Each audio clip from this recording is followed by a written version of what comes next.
Welcome. Settle in, wherever you are. Let your body become heavy against whatever holds you. Your bed, your chair, your couch. Let the tension in your shoulders release just a little. Let your breathing slow. Tonight we are going to travel a very long way. We are going back 2,000 years to a small and largely forgotten corner of the ancient world, a place of dust and olive trees, of Roman soldiers and wandering merchants, of synagogues lit by oil lamps and hillsides covered in the sound of Aramaic being spoken softly in the evening air. We are going to the land of Galilee, and we are going to explore one of the most enduring, most tantalizing, most beautifully mysterious puzzles in all of human history. For most of us who know anything about the life of Jesus of Nazareth, the story feels familiar. The birth in Bethlehem, the shepherds and the wise men, the flight into Egypt, the return to Nazareth. The ministry began around the age of 30, the Sermon on the Mount, the miracles, the parables, the disciples, the crucifixion, the resurrection. We know these stories, or at least we know of them. They have shaped the course of human civilization more profoundly than almost any other narrative in a recorded history. But here is what most people don't think about. Between the age of approximately 12 and the age of 30, the historical record goes almost completely silent. 18 years of the life of arguably the most influential human being who ever walked this earth. And we have almost nothing. A few scattered references, a handful of clues, a great and yawning silence where an entire life should be. This is not a minor gap. This is not the kind of omission you find in the biography of someone historically unimportant. This is nearly 2 full decades of a man's life, his adolescence, his young adulthood, the years in which he would have learned his trade, developed his mind, formed his worldview, fallen in love perhaps, suffered loss certainly, and become in every meaningful psychological sense the person he would show the world when he finally stepped forward at the River Jordan to be baptized by his cousin John. What happened during those 18 years? Where did Jesus go? What did he study? Who did he love? What did he build? What did he believe before his public ministry began? What experiences shaped the extraordinary mind that would later speak words so powerful they are still quoted, still debated, still wept over, 2,000 years after they were first uttered in a small corner of the Roman Empire? These are the questions we are going to sit with tonight. And the remarkable thing, the thing that makes this mystery so richly satisfying, even if we can never fully solve it, is that we are not entirely without clues. History has left us breadcrumbs. Archaeology has revealed a world. Ancient texts, some of them deeply controversial, have preserved alternative traditions. Psychology can tell us something about what those years must have contained. And the Gospels themselves, read with careful attention, offer more than most people realize. So as you let your eyes grow heavy, as the world outside your window grows quieter, as your breath slows and deepens, come with me. Come walk the dusty roads of ancient Galilee. Come stand in the cool shadows of a Nazareth synagogue at dawn. Come wonder, as scholars and seekers have wondered for 20 centuries, about the mystery of the missing years. We have 2,000 years of curiosity to keep us company. And tonight, all the time in the world, the first thing we need to understand is the nature of the silence itself. When scholars and historians talk about the missing years of Jesus, they are referring specifically to the period described in the canonical Gospels, Matthew, Mark, Luke, and John, the 4 texts accepted by mainstream Christianity as authoritative accounts of Jesus' life. And what is striking when you read these accounts carefully is not just what is missing, but how consistent the omission is. The Gospel of Mark, widely considered the earliest of the 4 Gospels, probably written sometime between 66 and 70 CE, contains almost no birth narrative at all. It begins with Jesus as an adult, walking toward the Jordan River to be baptized. Mark shows no interest in what came before. The Gospel of Matthew gives us the birth story, the wise men, the flight to Egypt, and then, almost immediately, jumps to the adult Jesus, preparing for baptism. The years between are passed over, in what amounts to a single breath. The Gospel of John is even more abstract, beginning with cosmic poetry about the nature of the Word before time itself, and then cutting to John the Baptist, preparing the way. Only the Gospel of Luke gives us anything at all from Jesus' childhood years. And what Luke gives us, this is crucial, is a single story. One episode, one brief window into those hidden years. It is the story of a 12-year-old boy in Jerusalem. And then, immediately after that story, Luke writes words that have echoed through centuries of scholarship and theological debate. He writes that Jesus went down with them, his parents, and he came to Nazareth and was subject to them. And then Luke adds, and Jesus increased in wisdom and stature and in favor with God and man. And that is it. That is the entirety of what the canonical Gospels tell us about 18 years. A single story at the beginning, a single sentence of summary, and then silence. But why? Why is there so little? Were the Gospel writers simply uninterested in Jesus' early life? Did they not have access to information about it? Were the missing years considered unimportant? Or was the information deliberately withheld? Perhaps because what Jesus did during those years was somehow too complicated, too controversial, too difficult to explain within the framework of the faith that was being constructed around his memory. These are questions that have no easy answers. But let us begin by trying to understand the world in which those 18 years unfolded. Because even if we cannot know exactly what Jesus did, we can know an enormous amount about the world he lived in. And understanding that world, in its politics, its economics, its religious life, its daily rhythms, is the essential foundation for imagining what his hidden years might have contained. So let us begin there. Let us begin with the world. Close your eyes. If they aren't already heavy, imagine yourself standing on a hillside. The hillside is dry and golden green, studded with olive trees whose silver leaves catch the afternoon light and turn it into something almost liquid. The air smells of dust and thyme and the faint sweetness of baking bread drifting up from a village below you. The village is small, perhaps 200, perhaps 400 people in total, clustered together in stone houses with flat roofs and narrow streets that twist between them like old conversations. This is Nazareth. In the time of Jesus, Nazareth was not the city it is today. Modern Nazareth in northern Israel is a bustling Arab-majority city of nearly 100,000 people. First-century Nazareth was tiny. Archaeologists who have excavated the site estimate the population at somewhere between 200 and 400 residents. It was, by any standard of the ancient world, a very small village, the kind of place that barely appears in the official records, the kind of place that the great historian Josephus, who wrote extensively about Galilee, does not even mention by name in several of his major works. And yet it was Jesus' home. The village sat in the hills of Lower Galilee, in a small bowl-shaped depression, surrounded by higher ridges, which meant it was somewhat sheltered, somewhat private, somewhat removed from the main roads and traffic of the region. It was not on a major trade route.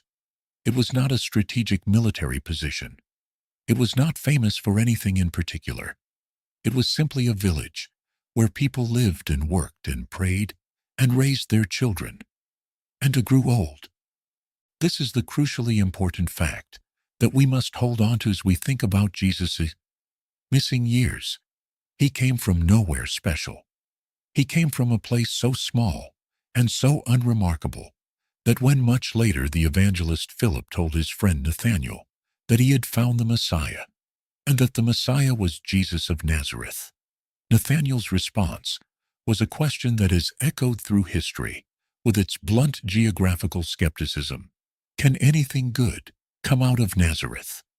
It was not a compliment, but let us not let Nathanael's dismissiveness blind us to the richness of the world in which that small village existed. Because while Nazareth itself was tiny, the region of Galilee and the broader world of first-century Judea and its neighbors was extraordinarily complex, extraordinarily layered, and extraordinarily alive. Galilee in the time of Jesus was one of the most politically charged, culturally diverse, and economically stratified regions in the entire Roman Empire. It was a crossroads in every sense of the word, a place where trade routes converged, where cultures collided, where the great empires of history had successively left their marks. The Assyrians had conquered the northern kingdom of Israel centuries before and had deported much of its population, replacing them with settlers from other parts of the empire. The Persians had reorganized it. Alexander the Great had swept through it. The Ptolemies of Egypt had ruled it. The Seleucids of Syria had fought over it. The Maccabees, the heroic Jewish rebels whose story is told in the books of Maccabees, had reconquered it and forcibly converted its non-Jewish population. And then the Romans had arrived, making it first a client kingdom and then folding it into the machinery of their imperial administration. All of this history was present in the landscape that Jesus grew up in. It was present in the mix of languages spoken in the markets, primarily Aramaic, but also Hebrew, in religious contexts, Greek as the language of commerce and empire, and Latin, in the mouths of soldiers and administrators. It was present in the ruins that dotted the hillsides, the remnants of earlier civilizations, earlier conquests, earlier worlds. And it was present in the deep, complicated, sometimes anguished sense of identity that characterized the Jewish people of the region. Who were they? What did it mean to be Jewish in a land occupied by Rome? How were they to relate to the empire that controlled their daily lives, taxed their harvests, stationed soldiers in their cities, and reserved the right to execute their leaders at will? How were they to hold on to the faith of their ancestors, the Torah, the covenant, the memory of the temple and the kings, in a world that seemed to have no place for a people chosen by God? These were not abstract theological questions. They were urgent, daily, existential questions that every Jewish person living in first-century Galilee had to navigate in some way. And they formed the psychological and spiritual atmosphere that Jesus breathed from the day he was born. Now, within that broader world, let us look more closely at the economic reality of Galilee, because the economic conditions of Jesus' upbringing are more significant to understanding his missing years than most people realize. Galilee was a region of dramatic economic inequality. At the top were the great landowners, the priestly aristocracy in Jerusalem, the Herodian royal family and their allies, the wealthy merchants who controlled the fishing industry on the Sea of Galilee. These people lived in large stone houses with elaborate mosaic floors, had servants and slaves, traveled with retinues, and enjoyed a standard of living not entirely unlike that of the Roman elites they served. At the bottom were the vast majority of the population: the peasants, the tenant farmers, the day laborers, the artisans, the fisherfolk who pulled their nets out of the lake every dawn and handed most of what they caught to the landlords who owned the boats and the docks. These people paid multiple layers of taxation: the Roman head tax, the property tax, the customs duties at every checkpoint, and on top of all of that, the religious tithes to the temple in Jerusalem that Jewish law required. By some scholarly estimates, the total tax burden on Galilean peasants in the time of Jesus could have amounted to somewhere between 30 and 40% of their income. This was a world of grinding poverty for most people, punctuated by the constant anxiety of debt, of crop failure, of illness with no safety net, of Roman soldiers who could requisition your donkey or your labor with no compensation and no recourse. And into this world, into this specific economic stratum, this specific region, this specific village, Jesus was born. His family were what the ancient world would have called artisans. His father Joseph was a tekton, a Greek word usually translated as carpenter, but which more precisely means someone who works with hard materials, which in first-century Galilee would have meant primarily stone and wood. This was not a high-status profession, but it was not the lowest rung either. Tektons had a skill that was in constant demand. They were not the landless poor, who had no reliable income, but they were also far from wealthy. They worked with their hands, they worked hard, and they lived in the village of Nazareth, in the house they shared with extended family, in the ordinary, unremarkable, dignified poverty of working-class Jewish life in Roman-occupied Galilee. This is who Jesus was. Before the ministry, this is the family he came from. And these economic conditions, this specific experience of labor, of taxation, of watching wealth concentrate at the top, while the people around him struggled, would leave indelible marks on everything he later said and taught. When Jesus spoke about camels and the eyes of needles, about the rich young man who could not give away his possessions, about the poor widow who gave her last 2 coins, about the workers in the vineyard who complained about their wages, he was not speaking in abstractions. He was speaking from memory, from lived experience, from the world he had grown up in. But understanding that world is just the beginning, because now we need to understand something even more specific, the interior world of a Jewish boy growing up in that landscape, the world of religion, of learning, of identity, of the stories that shape the mind. There is something profoundly disorienting about the beginning of Jesus' story. He was born in Bethlehem, a small town in Judea, in the south, far from where his family actually lives. His family lives in Nazareth, in Galilee, in the north. The journey between these 2 places in the ancient world was roughly 90 miles, a journey of several days on foot. And yet the story of his birth is set in Bethlehem, in a place his family does not come from.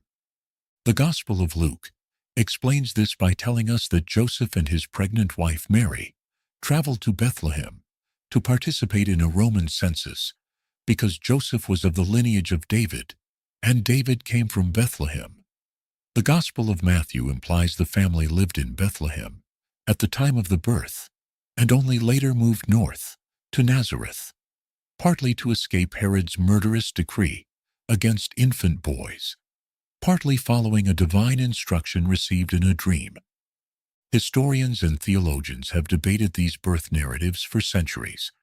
The Roman census has been a subject of particular scholarly scrutiny, since the census mentioned in Luke does not align perfectly with other historical records, and since Roman census procedures did not typically require people to travel to ancestral towns.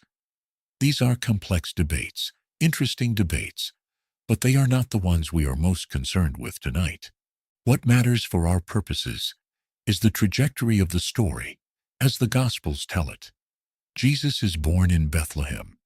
The family either passes through or spends time in Egypt, and then settles or returns to Nazareth in Galilee, where Jesus will grow up. And the Egypt connection is worth pausing on. The Gospel of Matthew tells us that after the visit of the wise men, Joseph received a warning in a dream to flee to Egypt with Mary and the infant Jesus, to escape the murderous intentions of King Herod, who had heard rumors of a newborn king and reacted with the paranoid violence characteristic of rulers who feel their power threatened. The family fled, lived in Egypt for a period of unknown length, and then returned to settle in Nazareth after Herod's death. How long did they stay in Egypt? The Gospel of Matthew doesn't say. It could have been months. It could have been a year or two. Some traditions, drawing on later apocryphal sources, suggest a much longer period. But even a short stay in Egypt would have been enormously significant. Egypt in the 1st century was home to one of the largest and most vibrant Jewish communities in the ancient world. Alexandria, Egypt's great cosmopolitan capital, home to the famous library, home to the Museion, or ancient university, home to philosophers, scientists, and theologians from across the Mediterranean world, had a Jewish population estimated at somewhere between 100,000 and 1 million people. It was in Alexandria that Jewish scholars had translated the Hebrew scriptures into Greek, producing what we know as the Septuagint, the translation that would become the primary scripture of early Christianity. It was in Alexandria that the great Jewish philosopher Philo was, at that very moment, working to synthesize Jewish religious thought with Greek philosophical tradition in ways that would shape Christian theology for centuries. We do not know, of course, whether Joseph and Mary lived in Alexandria or in some smaller Egyptian community. We do not know whether the infant Jesus absorbed any of this extraordinary intellectual and spiritual atmosphere. He was, after all, an infant. He would not have conscious memories of whatever he experienced in Egypt. But psychology tells us something important here. The early years of childhood, even years that produce no conscious memory, leave deep impressions on the developing nervous system. The sounds of a language, the rhythms of different prayers, the texture of different cultural practices, the faces of people from different backgrounds, all of these things shape the brain in ways that persist long after specific memories have faded. If Jesus spent his earliest years, even a year or two, in a Jewish community in Egypt, the most cosmopolitan and culturally diverse environment in the ancient world, that experience may have planted something in him. A kind of openness, a kind of exposure to the wider world of human thought and experience, a seed of something that would later flower in the extraordinary universality of his teaching. This is, of course, speculation, but it is psychologically informed speculation, and it is the kind of possibility that the missing years invite us to sit with, because the Egypt episode is one of many details in the early chapters of Jesus' life that, when you look at them carefully, suggest a family with a broader horizon than the typical Galilean peasant family might be expected to have. Consider the story of the wise men, the Magi, who appear in Matthew's Gospel. These figures, whatever their historical reality, are depicted as travelers from the East, learned in the reading of stars, practitioners of ancient Persian or Babylonian traditions, of astronomical observation and prophetic interpretation. They come to honor a Jewish child, and the image of this, of Persian or Babylonian scholars crossing the desert to pay homage at a Jewish birth, is a fundamentally cosmopolitan image, an image that cuts across the boundaries of culture, religion, and empire. Consider the flight to Egypt, the fact that this Jewish family, when threatened, had somewhere to go. They had the knowledge, the courage, and presumably the resources to make a long journey to a foreign country and survive there. This is not nothing. Not every peasant family in Galilee would have had the connections or the wherewithal to do this. Consider what we know of Mary's cousin Elizabeth, whose husband Zachariah was a priest in Jerusalem, which suggests that Jesus' extended family had connections to the religious establishment in the capital that a purely provincial family would not necessarily have had. None of this makes the family aristocratic. None of this makes them wealthy. But it does suggest that the family into which Jesus was born had a slightly wider world than the most isolated version of Galilean village life might suggest.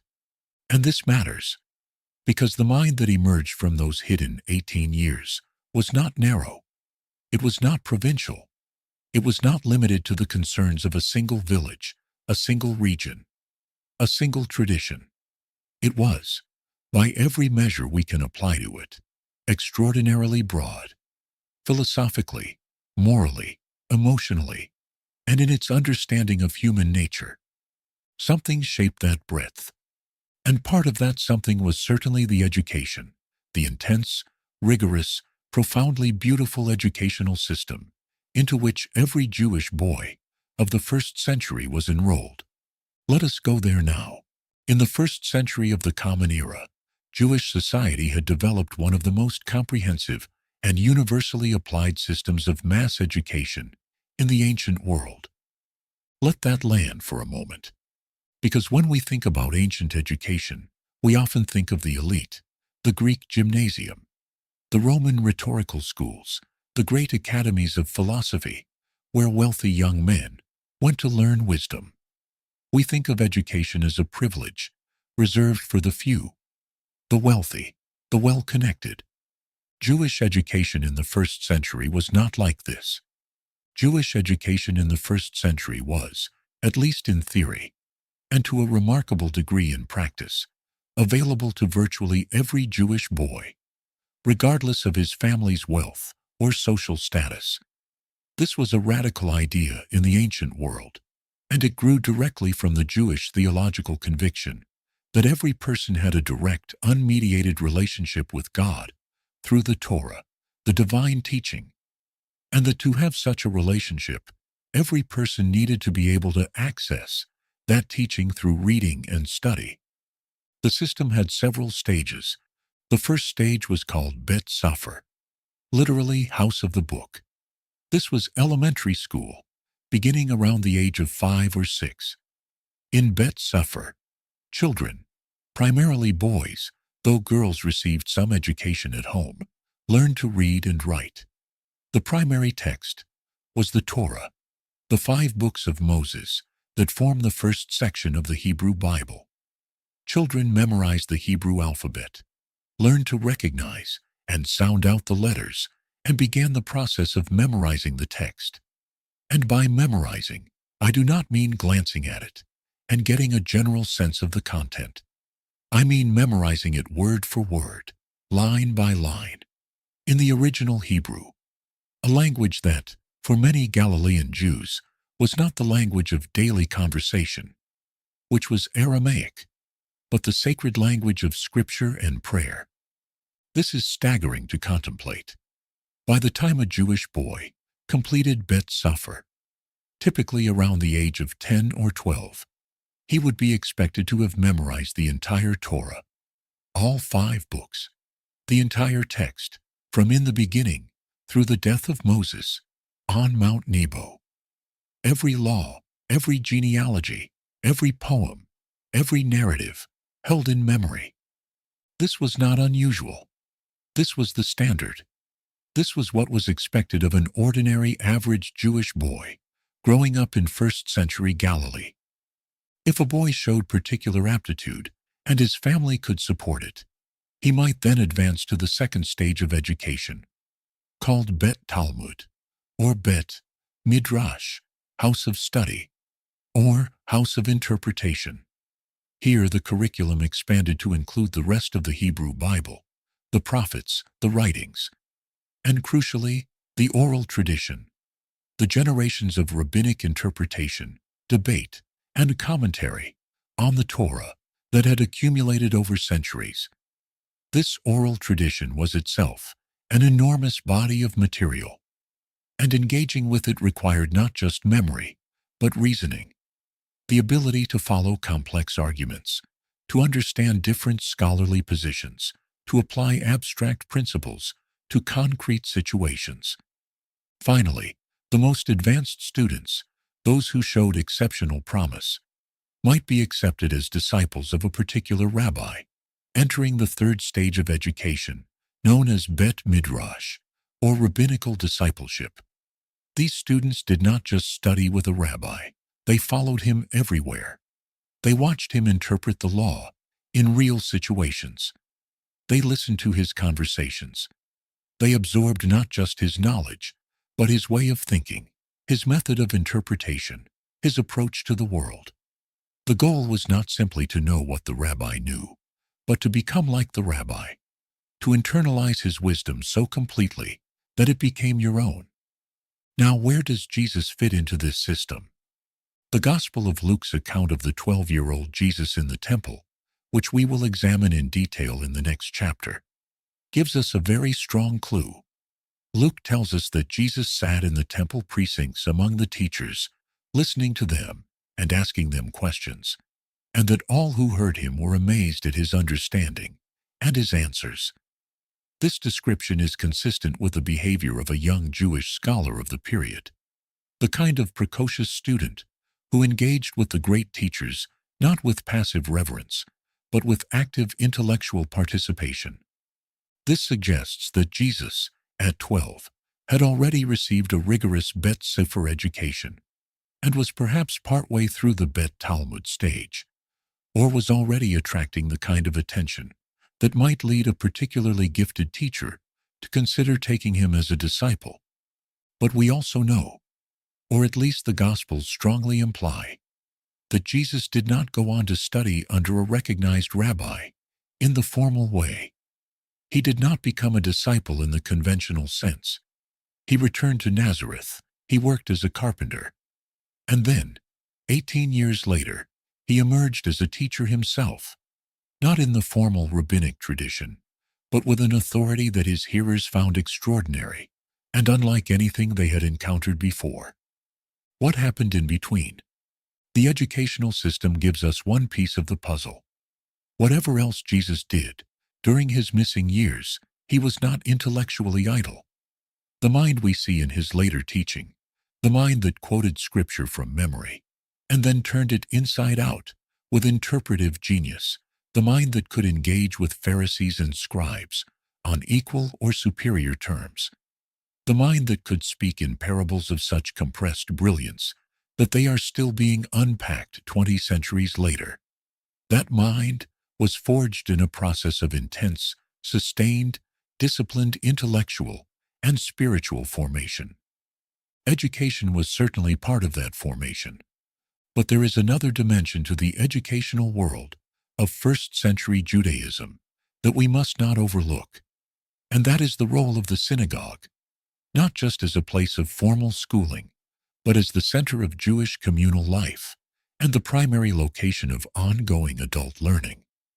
The synagogue, from the Greek synagogues, meaning assembly, was an institution that had developed during the Babylonian exile, when the Jewish people were far from Jerusalem and the temple, and needed a way to maintain their religious life in the absence of the physical center of their faith. After the return from exile, the synagogue continued to flourish alongside the temple, becoming a fixture of every Jewish community, however small. In a village the size of Nazareth, the synagogue would have been the most important public building, perhaps the only dedicated public building. It was where the Torah was read on the Sabbath, where prayers were said, where legal disputes were adjudicated, where announcements were made, where community matters were discussed. And crucially, it was where ongoing learning that continued throughout a person's life, took place. Jesus would have spent the Sabbath of his childhood and a young adulthood in this synagogue. Week after week, year after year, he would have heard the Torah read and interpreted. He would have participated in discussions about the meaning of the text. He would have heard visiting teachers and traveling scholars speak about the great questions of the day. How should the people relate to Rome? What was the proper interpretation of the purity laws? What did the prophets mean when they spoke of the coming of a Messiah? Was the kingdom of God near or distant? What was the nature of prayer? How should a person live? These were not abstract questions to be debated in comfortable libraries.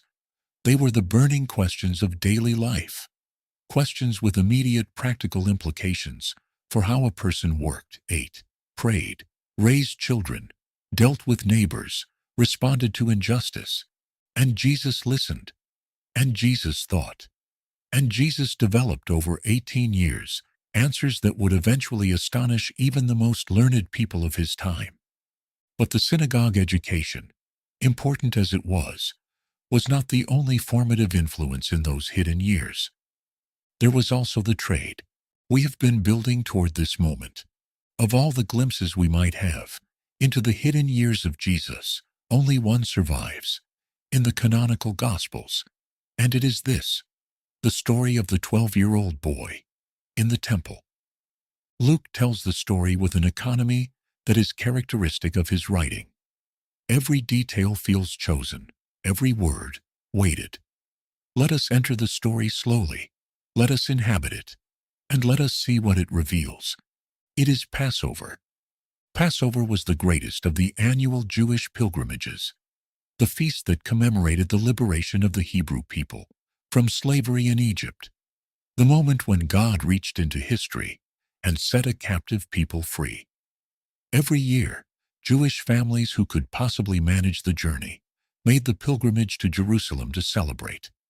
The city's normal population of perhaps 50 to 80,000 people swelled during Passover to something approaching 500,000.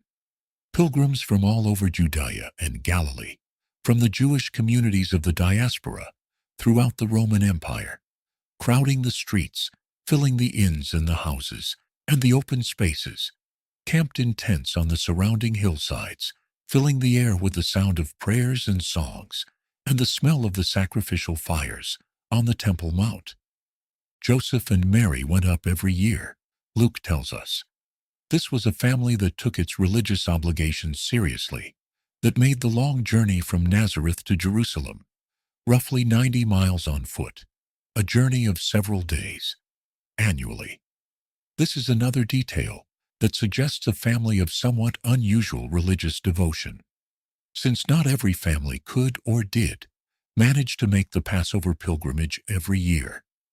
When Jesus was 12 years old, they took him with them for what appears to have been the first time, or at least the first time the story records. And 12 is a significant age.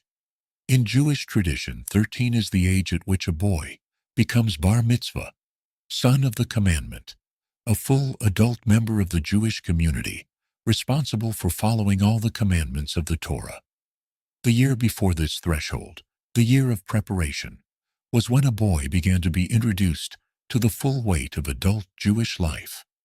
A pilgrimage to Jerusalem at 12 was the perfect symbolic preparation for the responsibilities of 13. The journey from Nazareth to Jerusalem would have taken 4 or 5 days. The family would have traveled in a large caravan, as was the custom, for safety and for fellowship, with neighbors and relatives and other pilgrims from the region. The roads would have been dusty and crowded, the nights spent in the open or in caravanserais, the conversation full of the excitement and anticipation that surrounded the great feast. And then, Jerusalem. Imagine what the city would have looked like to a 12-year-old boy from a village of 200 people. Jerusalem in the first century had been magnificently rebuilt and expanded by Herod the Great, who was a brilliant and brutal king with a passion for monumental architecture that matched even the Romans in its ambition. The temple complex that Herod had constructed, enlarging and beautifying the original temple of Solomon's successors, was, by the standards of the ancient world, overwhelming. The Temple Mount itself was an enormous raised platform built over the top of the natural hill. Its vast flat surface accommodating multiple courtyards, colonnaded porticos, and the temple building itself, which gleamed with white marble and gold leaf in the Mediterranean sun. Jewish pilgrims who made the journey to Jerusalem for the first time would often weep when they saw the temple. It was, for the Jewish people, the dwelling place of God, the spot where heaven and earth met, where the divine and the human touched. Its beauty was not merely aesthetic, it was theological. It said something about the majesty of the God who had chosen this people. For 12-year-old Jesus, standing in the outer courts of this building, for what may have been his first experience of it, the effect must have been extraordinary. The family spent the festival week. The sacrifices were offered. The prayers were said. The Passover meal was eaten. And then, when the feast was finished, the great caravan of returning pilgrims assembled and began the long walk back north. Here is where the story takes its turn. A full day into the return journey, Mary and Joseph realize that Jesus is not in the caravan. They have assumed, as parents traveling with a large group of relatives and neighbors always do, that he is somewhere in the crowd, with a cousin, with a friend, with some older member of the traveling party. But when they search for him among the pilgrims, he is nowhere to be found. Luke describes their response with simple words that every parent who has ever lost a child for even a moment will understand. They were anxious. They turned around. They walked back to Jerusalem, another full day's journey. And they spent 3 days searching for him in the city. 3 days. 3 days of an anxious, grief-stricken mother and a troubled, frightened father searching a city of enormous crowds for a 12-year-old boy. And then they find him. He is in the temple, not wandering in the marketplace, not playing in the streets, not lost and frightened and looking for his parents. He is in the temple, sitting among the teachers, the most learned religious scholars of his day, listening to them and asking them questions. And everyone who heard him, Luke tells us, was amazed at his understanding and his answers. Let us stop here and sit with this image. A 12-year-old boy from a small village in Galilee, sitting in the center of Jewish intellectual and religious life, holding his own in conversation with the most learned men in the nation, not passively sitting in the back, awestruck and silent, not politely asking beginner questions, asking questions that prompted amazement, offering answers that drew admiration. This tells us several things. First, it tells us about the quality of his early education. To engage at this level, at this age, with scholars of the temple, Jesus must have received exceptional instruction, or have been an exceptional student, or both.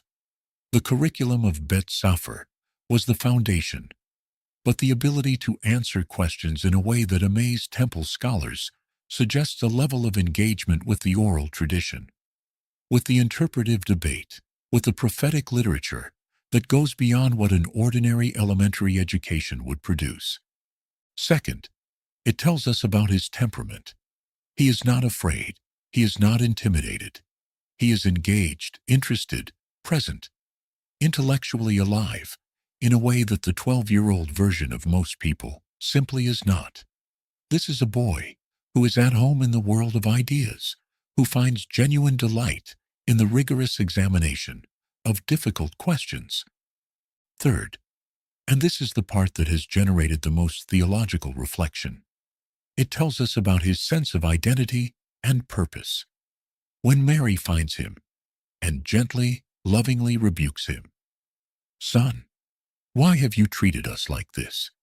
Your father and I have been searching for you, anxious." Jesus responds with words that are at once perfectly understandable and slightly baffling, perfectly loving and slightly incomprehensible. "Why were you searching for me? Did you not know that I must be in my Father's house?" My Father's house. He is 12 years old, and already it seems there is something in him that experiences the temple, the place where God dwells, as the place where he most naturally belongs. Not home in Nazareth, not with the caravan, here, in this place of learning and prayer and divine presence. This is the window Luke gives us into the hidden years. It is small, it is brief. It lasts, in the telling, only a few verses, but it is extraordinarily rich. And then Luke closes the window and gives us that summary sentence. "And he went down with them, and he came to Nazareth, and was subject to them. And Jesus increased in wisdom and stature, and in favor with God and man." He went home. He was obedient. And then the silence descends again, and we are left to wonder, What happened in the years between 12 and 30? Let us think about Joseph. In the narrative of Christianity, Joseph is a figure who appears briefly and then fades. He is present at the birth. He is present at the flight to Egypt. He is present at the temple visit when Jesus is 12.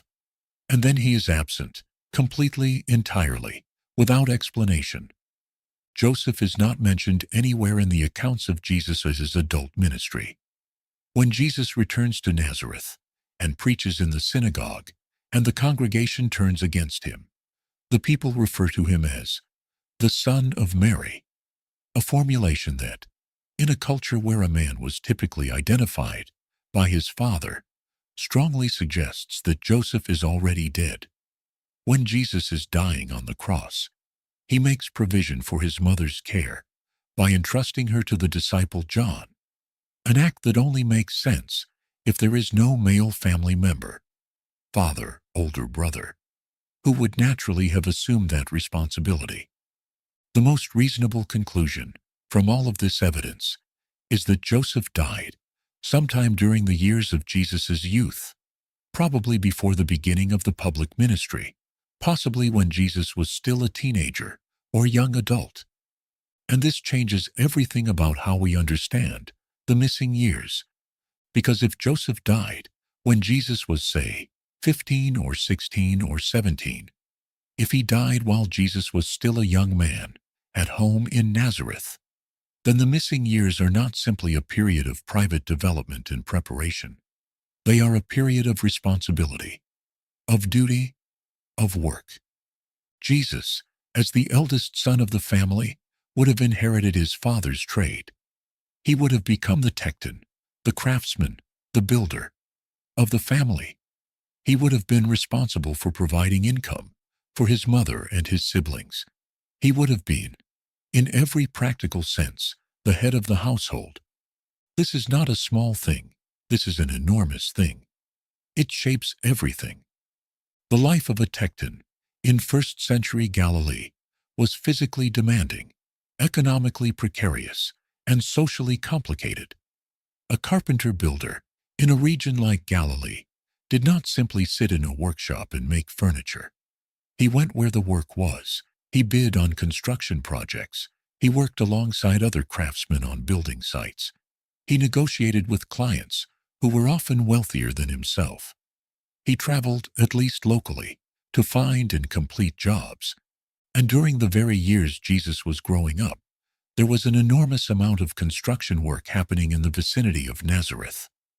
Herod Antipas, the son of Herod the Great, who ruled Galilee as a client king under Rome, was rebuilding and expanding the city of Sepphoris, which lay just 4 miles from Nazareth.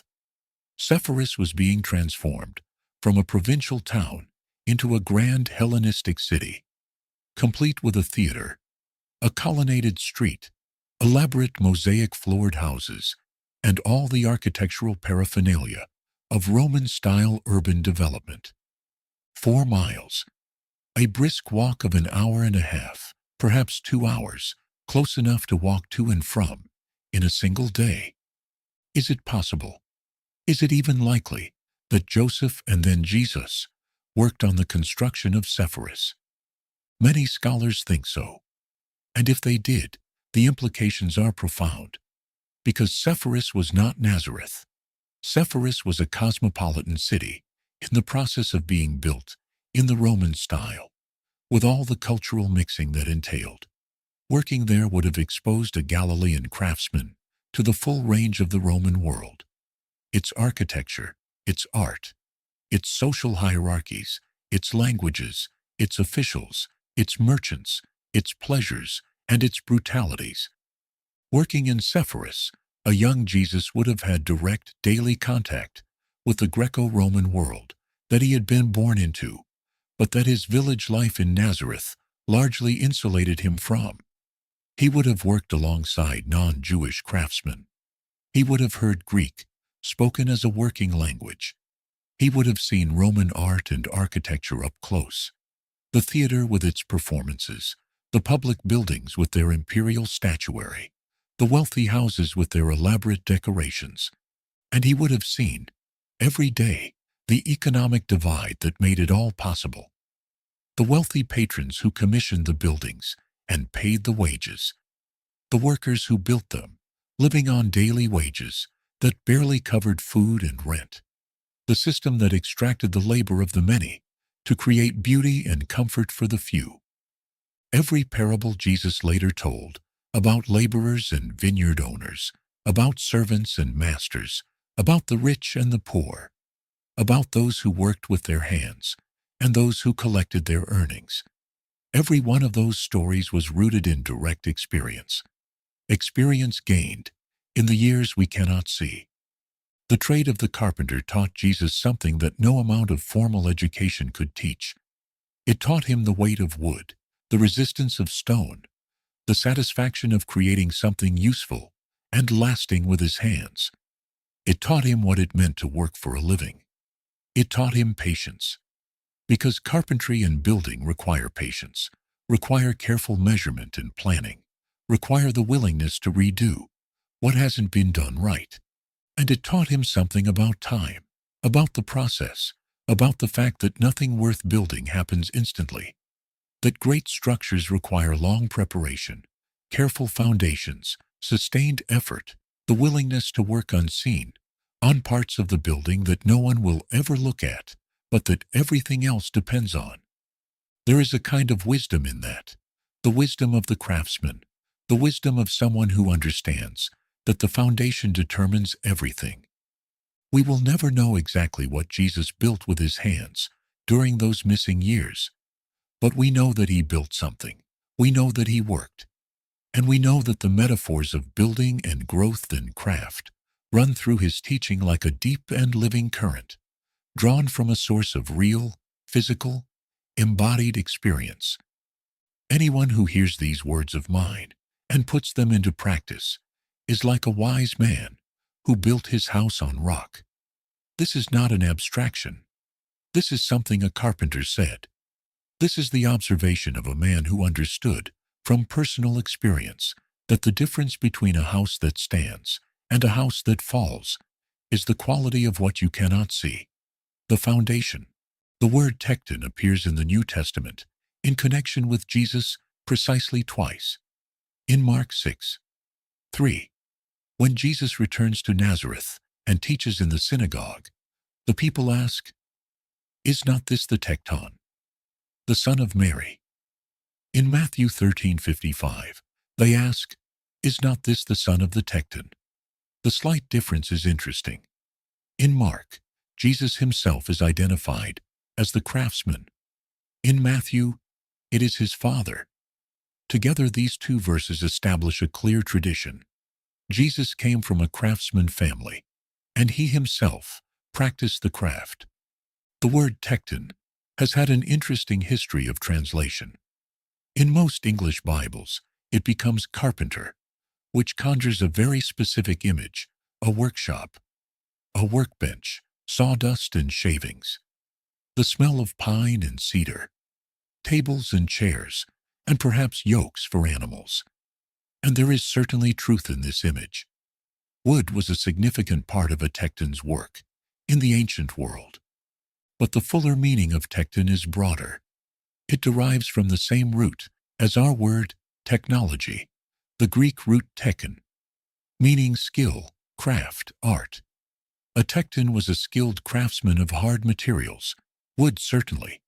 But in first-century Galilee, where the primary building material for the houses of ordinary people was not wood, but stone, a tekton would have worked extensively with stone as well. Think about what this means. Jesus would have known stone, its weight, its texture, its varieties, its strengths and weaknesses. He would have known how to quarry it and shape it and lay it. He would have known the difference between a well-dressed stone and a poorly prepared one. He would have known that corners needed to be true and foundations needed to be level, and that a slight error at the base of a wall would become a catastrophic error by the time you reached the top. And the great stone quarries of the region, the great building projects, Sepphoris, but also the ongoing construction and beautification of Jerusalem and the Temple. the building of Tiberias, on the western shore of the Sea of Galilee, that Herod Antipas undertook, around 20 CE. These projects represented enormous concentrations of the empire's economic and artistic energies. Work was available, if you went looking for it. Did Jesus travel to find work? Did he ever go further afield than Sepphoris? To Jerusalem, perhaps, or even further? We cannot know. But the possibility is real. Skilled craftsmen in the ancient world did travel.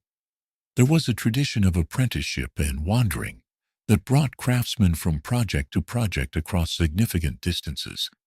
A young Tecton of unusual ability might well have spent time in Jerusalem, working on the temple complex, the greatest construction project in the region, a project that had been underway for decades and would continue for decades more.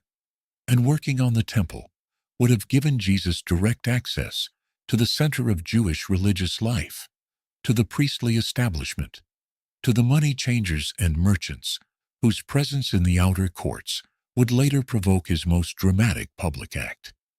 There is, too, the dimension of the social relationships that the trade would have created. A craftsman moving between projects, between villages, between cities, builds a network of relationships, clients, fellow craftsmen, suppliers, neighbors of clients, that stretches across a wider geography than any one person's normal social world. These relationships would have given Jesus a breadth of human experience, a knowledge of the full range of Jewish society in the first century, that purely local life could not have provided. He would have known the rich, he built for them. He would have known the middle classes, the merchants and minor officials who needed homes and workshops built. He would have known the poor. He was one of them, and he worked alongside them. And he would have known, with particular intimacy, the experience of working for wages in an economy controlled by people vastly wealthier than himself, the experience of being paid by the day, the experience of debt, of the constant anxiety of not knowing whether there would be enough work next week, next month, next season, the experience of watching the fruits of your labor enrich someone else while you walked home at the end of the day to a modest dinner and a borrowed lamp.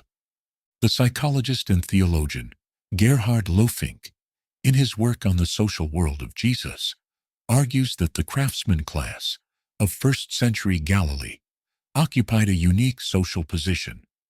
They were not the landless poor, who had nothing and no stability, but neither were they the comfortable middle class, who had land and social standing. They were skilled but vulnerable, competent but precarious.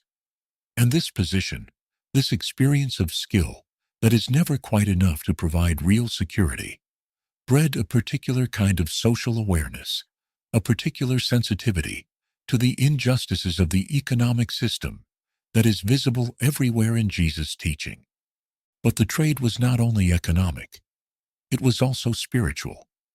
There is a Jewish concept, a beautiful and deep concept, called avoda, which means both work and worship. In Jewish thought, at its best, these two things are not separate. The physical labor of the body, done with intention and devotion, is itself a form of prayer. The craftsman who shapes wood or stone with care and skill is not interrupting his spiritual life with practical necessity. He is expressing his spiritual life through the work of his hands. Many Jewish traditions hold that the great teachers of the Talmudic period, the rabbis who shaped Judaism after the destruction of the temple, all had trades. The famous Rabbi Yochanan ben Zakkai was a merchant. Hillel, the great first-century teacher, worked as a woodchopper. The tradition of scholar-craftsmen was not a grudging concession to economic necessity. It was a positive value. The person who could combine Torah study with honest labor was seen as a model of integrated whole-person living. Jesus fits into this tradition perfectly. The carpenter who could also teach, the hands that built houses, also built sentences of extraordinary power and precision. The man who understood the weight of stone also understood the weight of moral choice, of human suffering, of divine love reaching down into the material world. The trade was not a distraction from the spiritual formation of the missing years. The trade was part of it. Jesus was not an only child. This is a fact that surprises many people who have grown up with Christian traditions that emphasize Mary's perpetual virginity, and therefore imagine Jesus as the solitary child of a solitary mother. But the gospel texts are reasonably clear on this point, even if later theological traditions have interpreted it in various ways. Jesus had siblings. The Gospels name 4 brothers: James, Joseph, also called Joses, Judas, also known as Jude, and Simon. They also mention sisters, though the sisters are not named in Mark 6. 3. The people of Nazareth ask, "Is not this the carpenter, the son of Mary, and brother of James, and Joses, and Judas, and Simon? And are not his sisters here with us?" This is a large family. 6 or more children, 4 named brothers, and at least 2 unnamed sisters, plus Jesus. For a craftsman family of modest means, in first-century Galilee, this was actually not an unusual size. Children were valued. They were future workers, future caretakers of aging parents, and in a culture without social safety nets of any kind, a large family was a kind of insurance policy against the uncertainties of life. The siblings we know the most about, from subsequent history, is James, called James the Just in early Christian sources, who became the leader of the Jerusalem church after the crucifixion, and who was recognized even by the non-Christian Jewish historian Josephus as a man of great righteousness and authority. James was eventually executed, stoned to death, on the orders of the high priest in 62 CE, and his death was considered by some Jews, according to Josephus, to have contributed to the disasters that followed.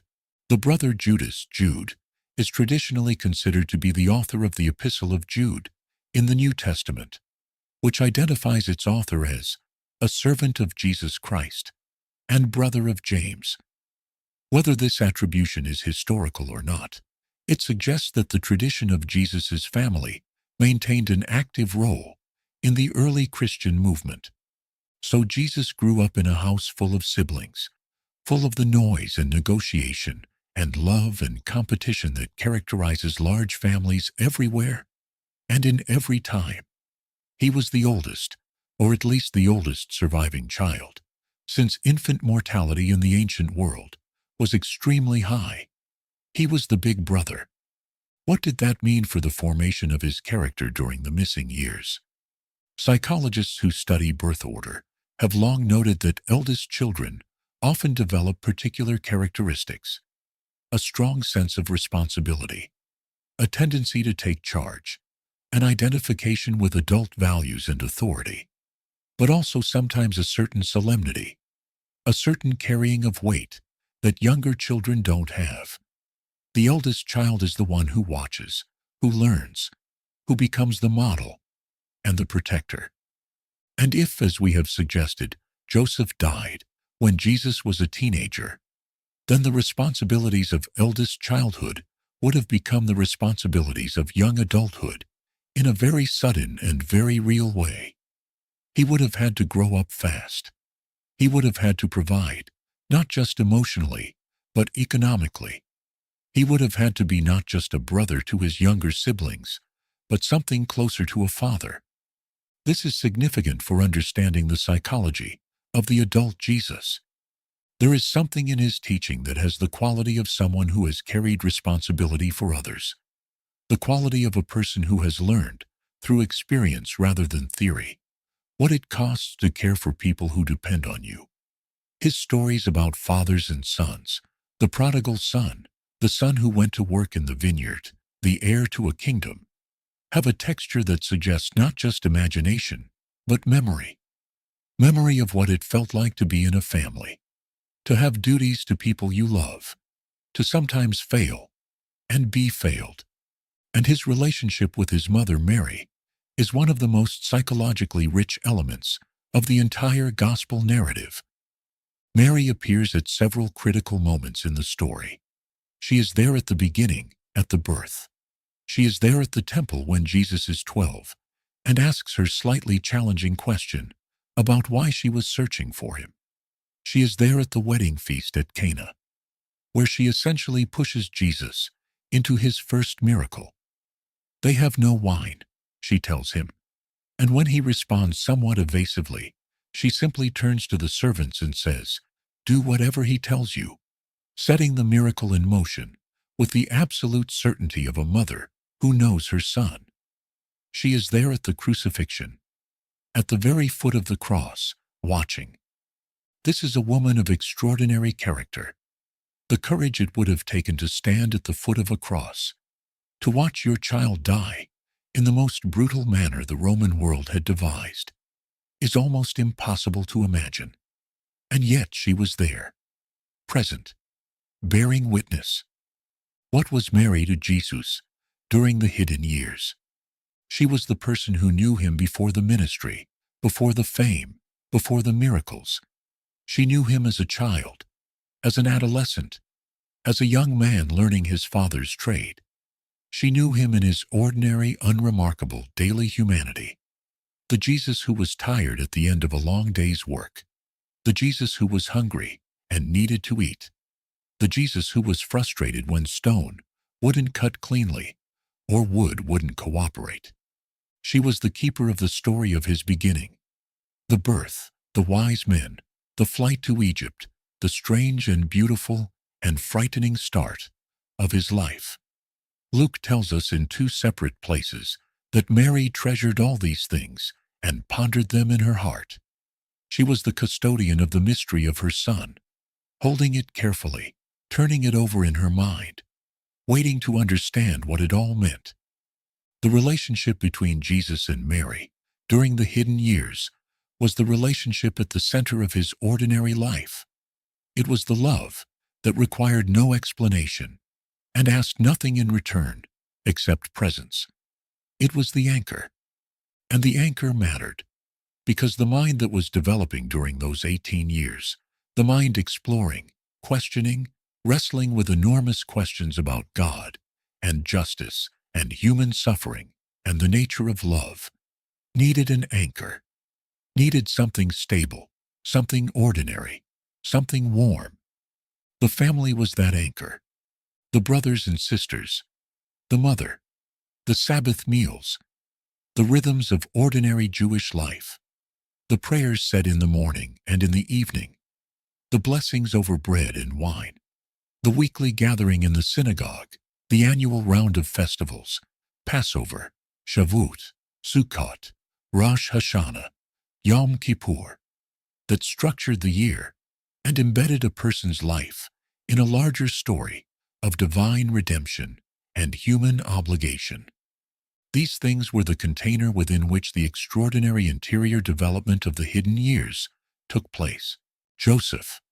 We need to linger here, because the disappearance of Joseph from the narrative, the complete, total, unexplained silence of this man after the temple story, is one of the most haunting aspects of the hidden years and also one of the most significant. Let us gather what we know. Joseph appears in the birth narratives as a man of deep faith and quiet courage. When he discovers that his betrothed is pregnant, in a culture where such a discovery before marriage was potentially catastrophic for the woman involved, potentially resulting in her being accused of adultery and stoned, he does not react with anger or self-protection. He makes a plan to divorce her quietly, to dissolve the engagement without public accusation, which was the most merciful option available to him under the law. And then when he receives what the gospel describes as a divine instruction in a dream, he changes even that plan and takes Mary as his wife, accepting a situation that must have been socially difficult and personally complicated. Later, he responds to another dream instruction and moves the entire family to Egypt with apparently little hesitation. He responds to a third dream and brings them back. He is, in the gospel portrait, a man whose faith is expressed in action, in willingness to rearrange his life around what he believes is the divine will. And then he vanishes. There is a tradition in the later apocryphal literature, the writings about Jesus' life that are not in the canonical Gospels, that attempts to fill in this silence. One apocryphal text, the history of Joseph the Carpenter, suggests that Joseph was an elderly man when he married Mary, and that he died peacefully after a long life when Jesus was in his late teens. Some scholars have used this tradition to argue that Joseph was a widower, that he had children from a first marriage, and that the brothers and sisters of Jesus mentioned in the Gospels were his stepchildren from that earlier union. This interpretation, known in Catholic tradition as the Epiphanian view, after the early church father Epiphanius, who promoted it, resolves several theological concerns while also making good practical sense. A widower with children, established in his trade, would have been a reasonable match for a young woman in the culture of the time, particularly if the young woman's family was somewhat unusual. But whether Joseph was old or young when he married Mary, the question of when he died remains unresolved. The psychological implications of Joseph's death, whenever it occurred, are profound. If Joseph died when Jesus was young, when Jesus was, say, 13 or 14 or 15, then Jesus experienced the loss of his father at the threshold of adulthood. This is, from a psychological standpoint, one of the most formative and potentially most difficult experiences a young man can have. The father is the model of manhood, the one against whom the son measures himself, the one whose approval and disapproval shape the son's developing sense of self. To lose that model in adolescence, before the process of separation and individuation that normal adult development involves, is to have a particular kind of wound in the center of the developing identity. And yet, the evidence of Jesus' adult teaching suggests not a wounded, father-hungry man, but a person of extraordinary and secure relationship with the divine as Father. His primary name for God, the name he used more than any other, the name that appears in almost every prayer, was Abba, Father. In Aramaic, the intimate form, not the formal my Father of liturgy, but the tender everyday term, the word a small child uses. Something happened during the hidden years that either healed the wound of Joseph's absence or transformed it. Something allowed the young man who lost his earthly father to deepen his sense of a divine fatherhood that was entirely present, entirely available, entirely sufficient. What was that something? This is one of the great spiritual and psychological questions of the missing years, and it is a question that no historian can definitively answer, because the answer lies in the inner life of a person we cannot directly access. But we can say this: the 18 years of silence were not empty. They were full. They were full of work and loss and prayer and learning and love and struggle. They were full of the normal human experiences of grief and growth and deepening. They were the years in which a boy became a man, and a man became himself. And somewhere in those years, in the workshops and the synagogues, and the long evenings of prayer, in the grief of loss, and the satisfaction of work well done, in the questions asked, and the silence that answered them, somewhere in all of that, the figure we know emerged, not yet visible, not yet public, but present, forming, becoming. We cannot understand the hidden years without understanding the political world that surrounded them. Jesus grew up under occupation. This is not a metaphorical statement. It is a literal, daily, inescapable fact of his life and the lives of everyone he knew. The Roman Empire controlled the land in which he was born, the roads he walked, the markets where he bought food, the courts where disputes were settled. Roman soldiers were stationed in the cities. Roman tax collectors moved through the villages. Roman law defined what was permitted and what was punishable.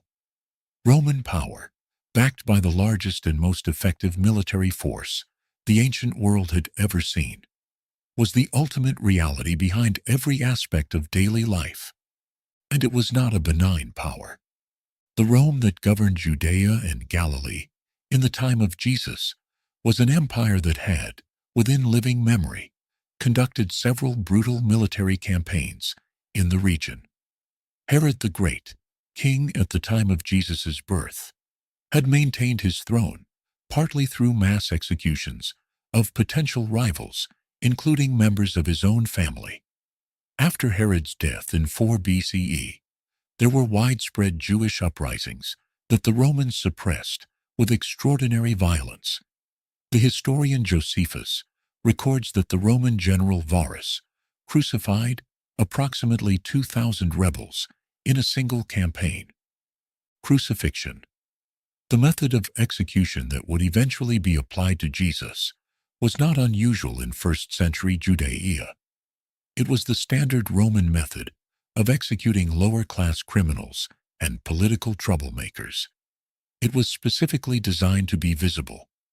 The condemned were crucified beside roads, in public places, where everyone could see them.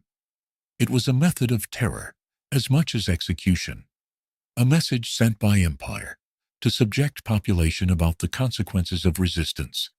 A boy growing up in Nazareth would have known about crucifixion. He might well have seen it. The city of Sepphoris, 4 miles away, had been at the center of a major uprising in 4 BCE, and the Roman response had included the burning of the city, the enslavement of its population, and the crucifixion of large numbers of rebels. This happened around the time of Jesus' birth. The physical and psychological scars of that event would have been visible and present throughout his childhood. And the oppression was not only military, it was economic.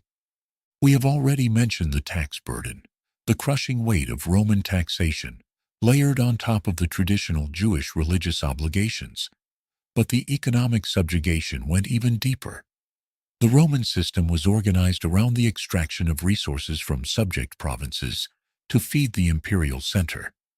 Galilee's agricultural wealth, its grain, its olive oil, its wine, its fish, was not primarily for the benefit of the Galilean people. It was drawn away through taxation and trade structures that enriched Rome and the Roman-aligned local elites. The result was a region of spectacular natural fertility. The Sea of Galilee was one of the most productive freshwater fisheries in the ancient world. The Galilean hills produced excellent olive oil and wine, where the majority of the population nevertheless lived at or near subsistence level. The wealth was visible but inaccessible. The abundance was real, but not available to those who produced it. This is the world in which Jesus' social consciousness was formed. When he speaks about the poor and the rich, he is not speaking theoretically. He knows these categories from the inside. He lived in one and worked for the other. When he speaks about the debtor thrown into prison, the worker paid a denarius for a day's labor. The farmer whose harvest is consumed by debts. These are not figures of speech. These are the people he grew up among. The political dimension is equally important. Jesus grew up in a generation that was experiencing intense debate about how the Jewish people should respond to Roman occupation. And there were many different responses on offer. The Pharisees, the movement with the largest popular following in first-century Judaism, argued for a kind of engaged accommodation.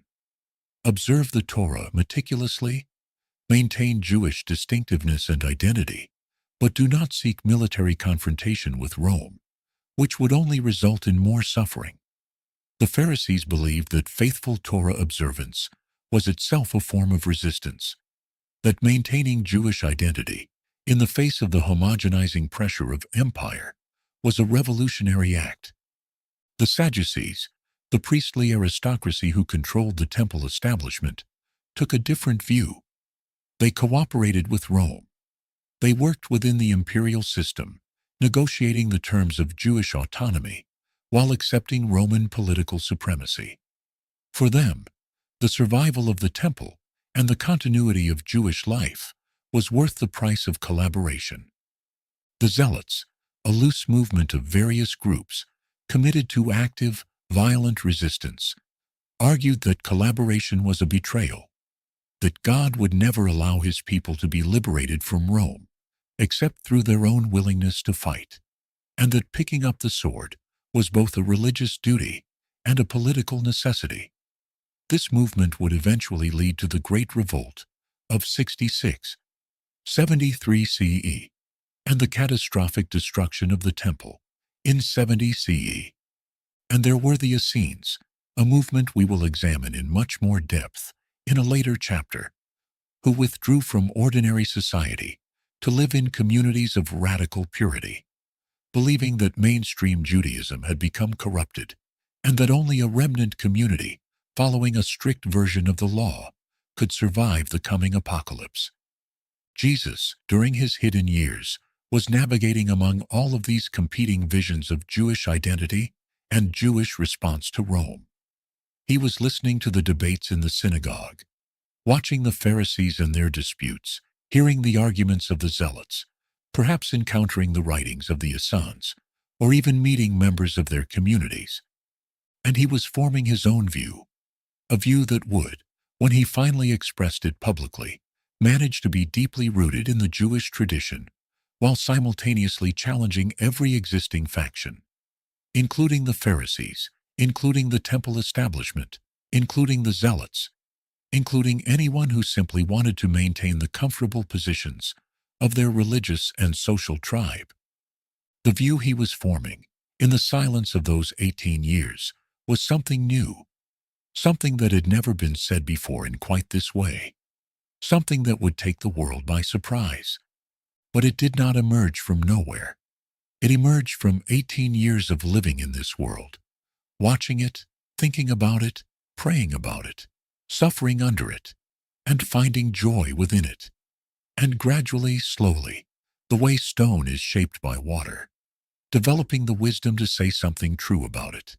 In 1947, a young Bedouin shepherd named Muhammad ed-Dib was tending his goats near the northwestern shore of the Dead Sea when he threw a stone into a cave to drive the animals away from the cliff edge. Instead of the clatter he expected, he heard something break, glass perhaps, or pottery. He climbed into the cave to investigate. What he found changed our understanding of ancient Judaism and potentially of the missing years of Jesus forever. The Dead Sea Scrolls.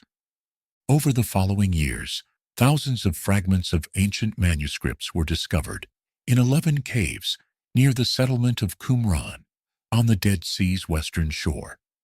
Dating from roughly 250 BCE to 68 CE, they were almost certainly hidden in the caves when the Roman armies marched through in 68 CE, just before the settlement was destroyed.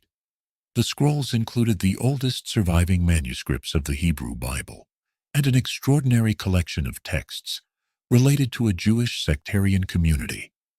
That community is generally identified as the Essenes. The Essenes were a Jewish movement known from ancient sources before the discovery of the scrolls. The Jewish historian Josephus describes them. Philo of Alexandria writes about them. The Roman writer Pliny the Elder mentions a group of celibate Jewish men living near the Dead Sea.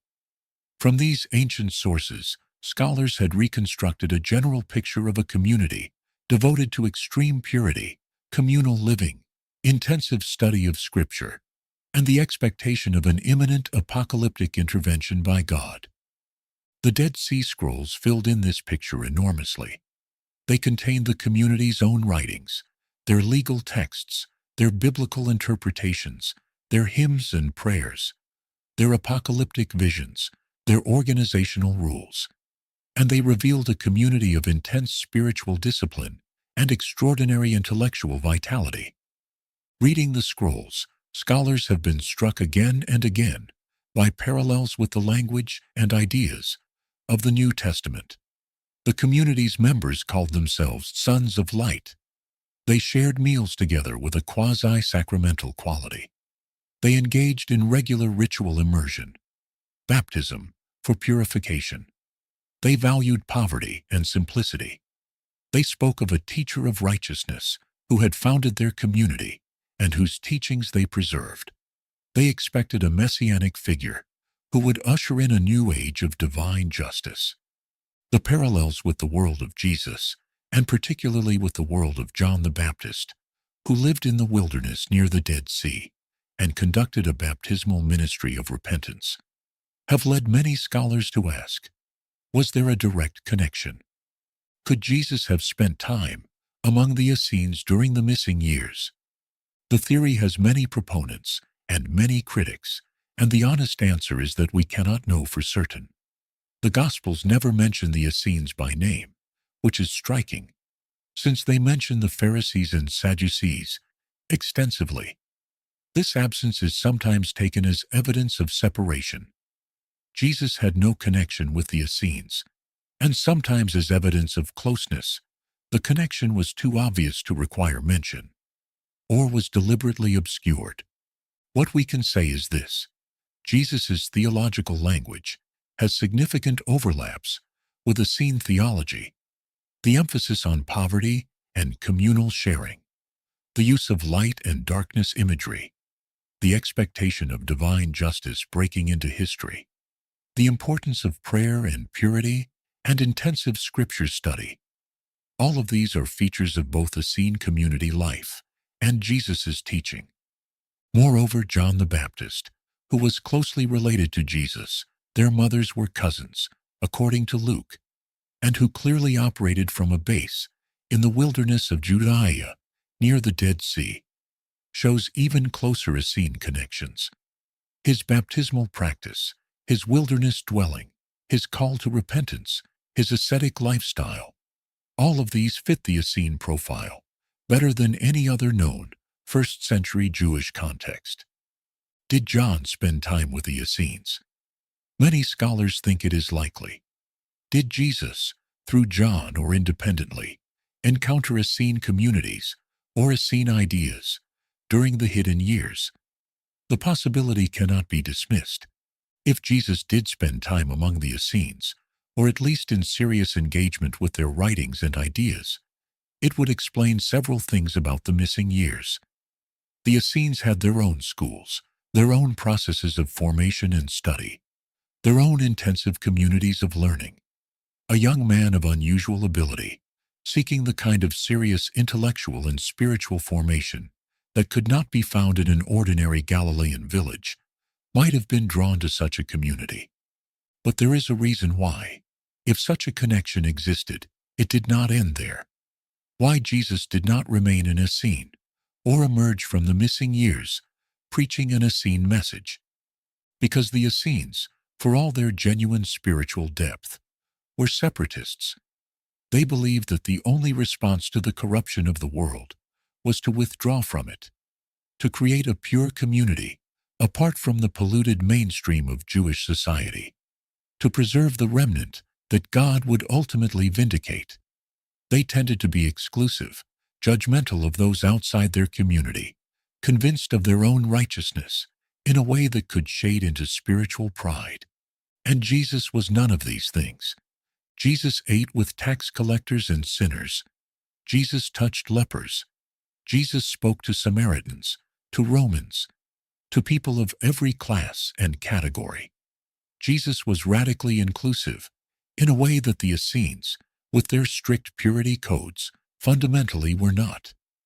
Whatever contact Jesus may have had with the Essenes or their ideas during the hidden years, he emerged from the other side of that encounter as something different, as someone who had taken the Essenes' longing for divine justice and apocalyptic renewal and carried it in a completely different direction. Not withdrawal from the world, but radical engagement with it. Not purity through separation, but transformation through love. This is one of the patterns we can observe in trying to understand the hidden years Jesus seems to have engaged with the great traditions of his time, to have learned from them deeply, and then to have moved beyond each of them, not abandoning what they offered, but transforming it into something larger, something more inclusive, something more fully human. In 1887, a Russian journalist and traveler named Nicholas Notovich arrived at the Buddhist monastery of Hemis in the Ladakh region of what is now northern India. According to Notovich's subsequent account, published in 1894 as The Unknown Life of Jesus Christ, a Tibetan Lama at the monastery showed him a Buddhist manuscript that described the travels of a young Israelite named Isa, a name very close to the Arabic Isa, which is the Islamic name for Jesus, who had traveled to India in his youth, studied with Hindu and Buddhist teachers, preached a message of compassion and social equality, and then returned to his homeland, where he was eventually executed.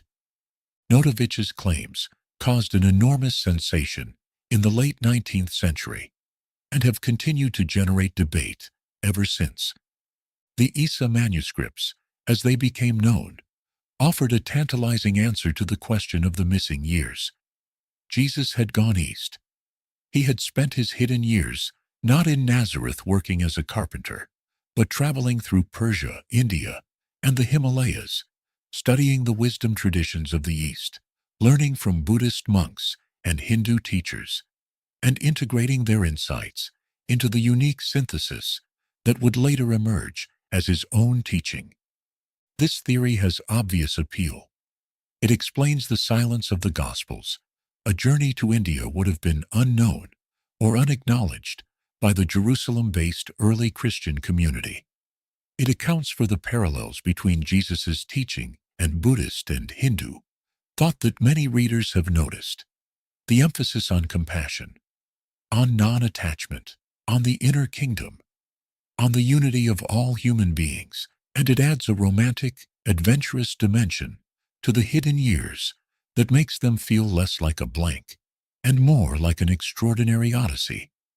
But is there any historical basis for it? The scholarly consensus, unfortunately, is that the Isa manuscripts described by Notovich were almost certainly fictional, either Notovich's own invention or a recent composition that he was shown in Hemis and misrepresented as ancient. Subsequent researchers who visited the monastery found no trace of such manuscripts. The supposed Tibetan text has features that are inconsistent with genuinely ancient Tibetan Buddhist writing. And the story of Isa's life, as Notovich describes it, has a suspiciously convenient structure that mirrors the Gospel accounts closely enough to suggest familiarity with them rather than independent historical tradition. Other travelers and writers have claimed to find similar manuscripts in different locations. Swami Abhedananda visited Hemis in 1922 and claimed to verify Notovich's account. Levi Dowling's The Aquarian Gospel of Jesus the Christ, published in 1908, claimed to be channeled from an Akashic record of Jesus' Eastern travels.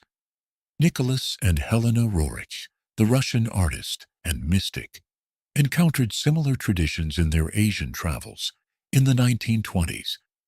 The pattern suggests something interesting.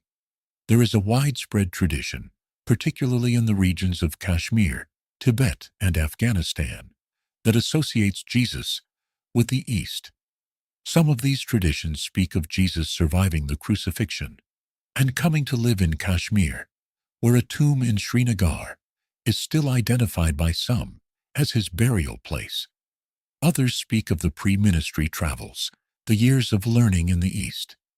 Are these traditions entirely without foundation, or do they preserve the memory of some genuine historical connection? The honest answer is that we cannot know. The written evidence for a physical journey by Jesus to India is essentially non-existent in any sources that can be reliably dated to within a few centuries of his life.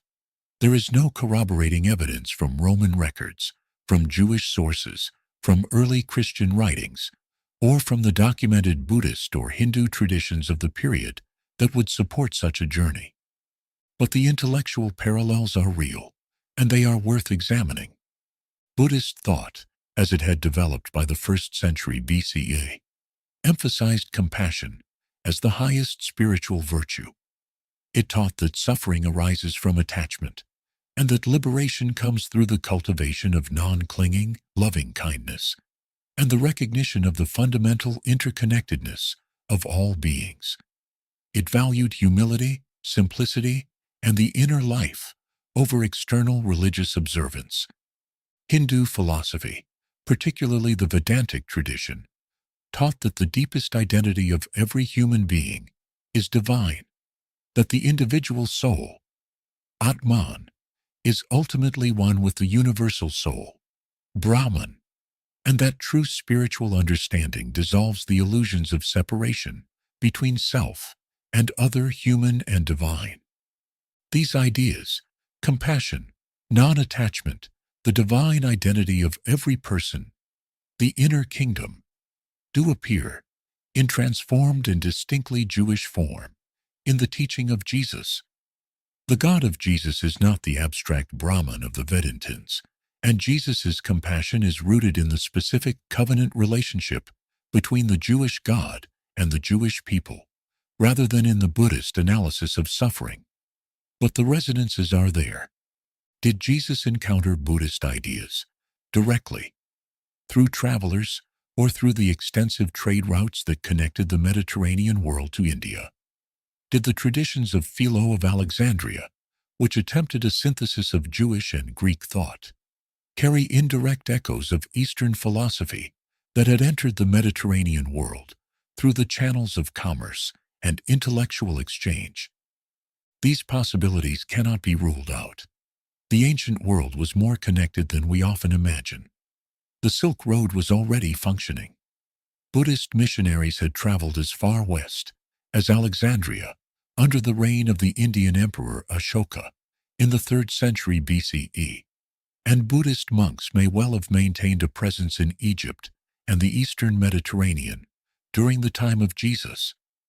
Whether or not Jesus traveled east, the East may have come to him in some form, and the resonances between his teaching and the great Eastern wisdom traditions, resonances that have made his words feel strangely at home to Buddhist and Hindu readers, as well as to Christians, are one of the fascinating aspects of the mystery of the missing years. They suggest a mind that was, in some way or another, in contact with the full range of human spiritual experience, a mind that had found a way to speak truths so universal they recognized themselves in traditions Jesus himself would never have encountered by name. Let us return to Egypt. We have already mentioned the early childhood tradition of the flight to Egypt, but Egypt is relevant to the missing years in a different way as well, because the Egyptian city of Alexandria was, in the 1st century of the Common Era, quite possibly the most extraordinary concentration of human knowledge and intellectual activity anywhere in the ancient world. Alexandria had been founded by Alexander the Great in 331 BCE and had been the capital of the Ptolemaic Kingdom of Egypt for 3 centuries before coming under Roman rule. In that time, it had grown into a metropolis of perhaps 500,000 people, enormous by the standards of the ancient world, and had become a center of science, philosophy, literature, medicine, mathematics, and theology that had no rival in the Mediterranean. The Library of Alexandria, the great library that has become a symbol of human intellectual aspiration and its fragility, was at the height of its influence in this period. It contained, according to ancient sources, somewhere between 400,000 and 700,000 scrolls, essentially the entire accumulated written knowledge of the ancient Mediterranean and Near Eastern world, collected over centuries by the Ptolemaic kings. This was not an ordinary library. It was an institution employing hundreds of scholars who ate and lived on its premises, dedicated not just to preservation, but to the active advancement of knowledge. The adjacent Museion, literally museum, the Temple of the Muses, was the world's first research institution, a place where scholars could work, think, debate, and publish their findings under royal or imperial patronage. Euclid had worked out the foundations of geometry here. Eratosthenes had calculated the circumference of the earth here with astonishing accuracy, using nothing but observations, geometry, and a knowledge of the angles of shadows. Archimedes had spent time in Alexandria. Herophilus had made fundamental discoveries in anatomy and physiology by conducting what appear to have been the first systematic dissections of human bodies. And alongside all of this Greek and Greco-Egyptian intellectual activity, Alexandria contained one of the most vibrant Jewish intellectual communities in the ancient world. Philo of Alexandria, who was a contemporary of Jesus, born around 25 BCE and dying around 50 CE, was perhaps the most significant Jewish intellectual of his time. Philo was a deeply committed Jewish man who simultaneously was steeped in Greek philosophy, particularly the Platonic tradition, and who devoted his life to showing that the two were not incompatible, that the Torah, rightly understood, was a source of philosophical truth that complemented and enriched the insights of Greek philosophy, and that Greek philosophy at its best was reaching toward the same understanding of the divine that the Jewish tradition had long possessed. Philo's concept of the Logos, the divine word, or reason, that mediated between the transcendent God and the created world, is one of the most interesting parallel traditions to the opening of the Gospel of John, which begins with the famous words, "In the beginning was the Word, Logos, and the Word was with God, and the Word was God." Whether the author of John's Gospel was drawing directly on Philo or on the same broader Jewish Hellenistic intellectual tradition is a matter of scholarly debate, but the intellectual world that Philo represented, the world of a Judaism that was in active, creative, mutually enriching conversation with Greek philosophy, was a world that was very much alive during the hidden years of Jesus. Did Jesus visit Alexandria? Did he encounter the ideas of Philo or of the Jewish Hellenistic intellectual tradition? The honest historical answer is that we have no direct evidence that he did. Alexandria is far from Galilee, a journey of several weeks by land, or a shorter journey by sea, if one had access to a ship. There is no reason to think that a carpenter from Nazareth would have had obvious occasion or means to visit Alexandria. But the ideas themselves were not confined to Alexandria.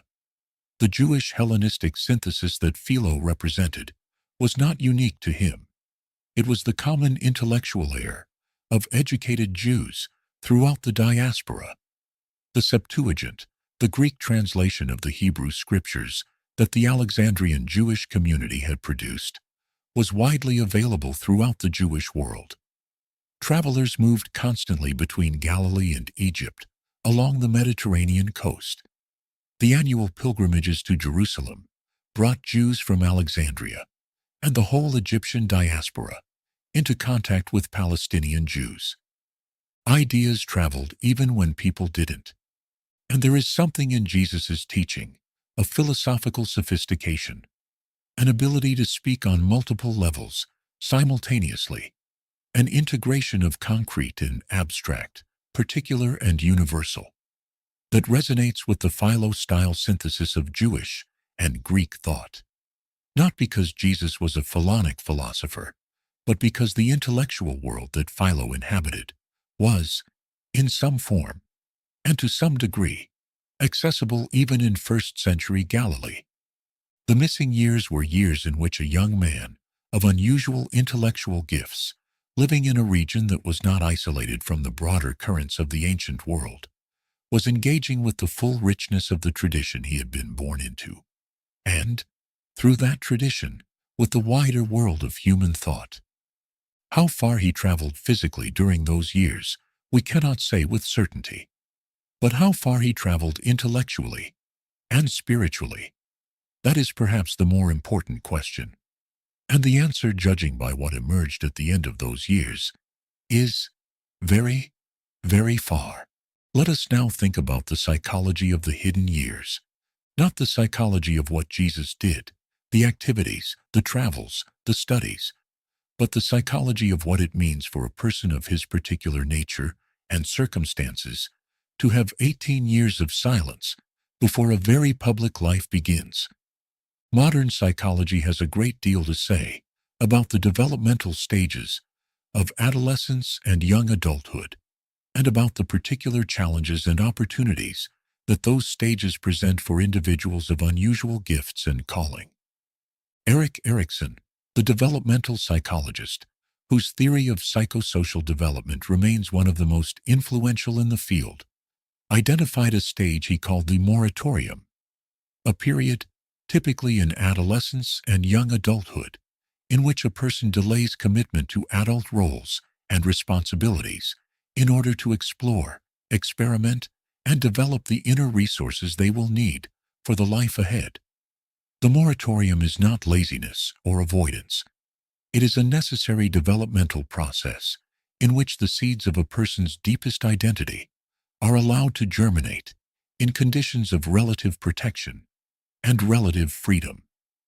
Erikson himself noted that the great figures of history, the people who eventually made transformative contributions to human civilization, often had unusually long moratoriums. They were not the people who hit the ground running at 22, moving confidently into established roles and conventional careers. They were the people who needed, psychologically, spiritually, creatively, a longer period of formation before they were ready to do what they had come to do. Martin Luther spent years in a monastery, wrestling with theological questions, before he nailed his theses to the church door. Gandhi spent years in South Africa, developing the philosophy and practice of nonviolent resistance, before returning to India to lead the independence movement. Eleanor Roosevelt spent decades of personal struggle and development before becoming the public figure who would eventually shape human rights policy on a global scale. The 18 silent years of Jesus fit this pattern perfectly. 30 years old is an interesting age for a public ministry to begin. In the first century, it was actually the prescribed age for a Levite to enter full priestly service in the temple. But beyond this legal detail, 30 was also the age at which, in the Jewish tradition, a person was considered to have reached a kind of mature wisdom, to have lived long enough to have genuine experience of the world, to have developed genuine depth of understanding, to be ready to speak with authority. Jesus did not begin his public ministry as a teenager, fired by enthusiasm and lacking experience. He did not begin it as a young man, in his 20s, full of ideas, but lacking the seasoning of real encounter with human suffering and human complexity. He began it at 30, after 18 years of working with his hands, of living in community, of burying those he loved, of paying taxes, of navigating the complexities of Roman occupation and Jewish religious politics, of praying and studying and thinking and watching. Those 18 years gave him what no amount of formal education could have given him alone: the embodied, lived knowledge of what human life actually feels like from the inside, what it feels like to be tired, what it feels like to grieve, what it feels like to work hard and see the fruits of your labor go to someone else, what it feels like to be part of a family and to carry responsibility for people you love, what it feels like to hope.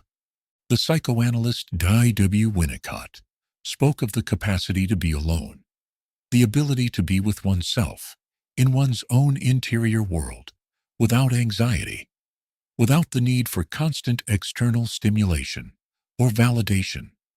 This capacity, Winnicott argued, is one of the hallmarks of mature emotional development, and it requires a period of development, of inner work, of learning to inhabit one's own interior world with some degree of comfort.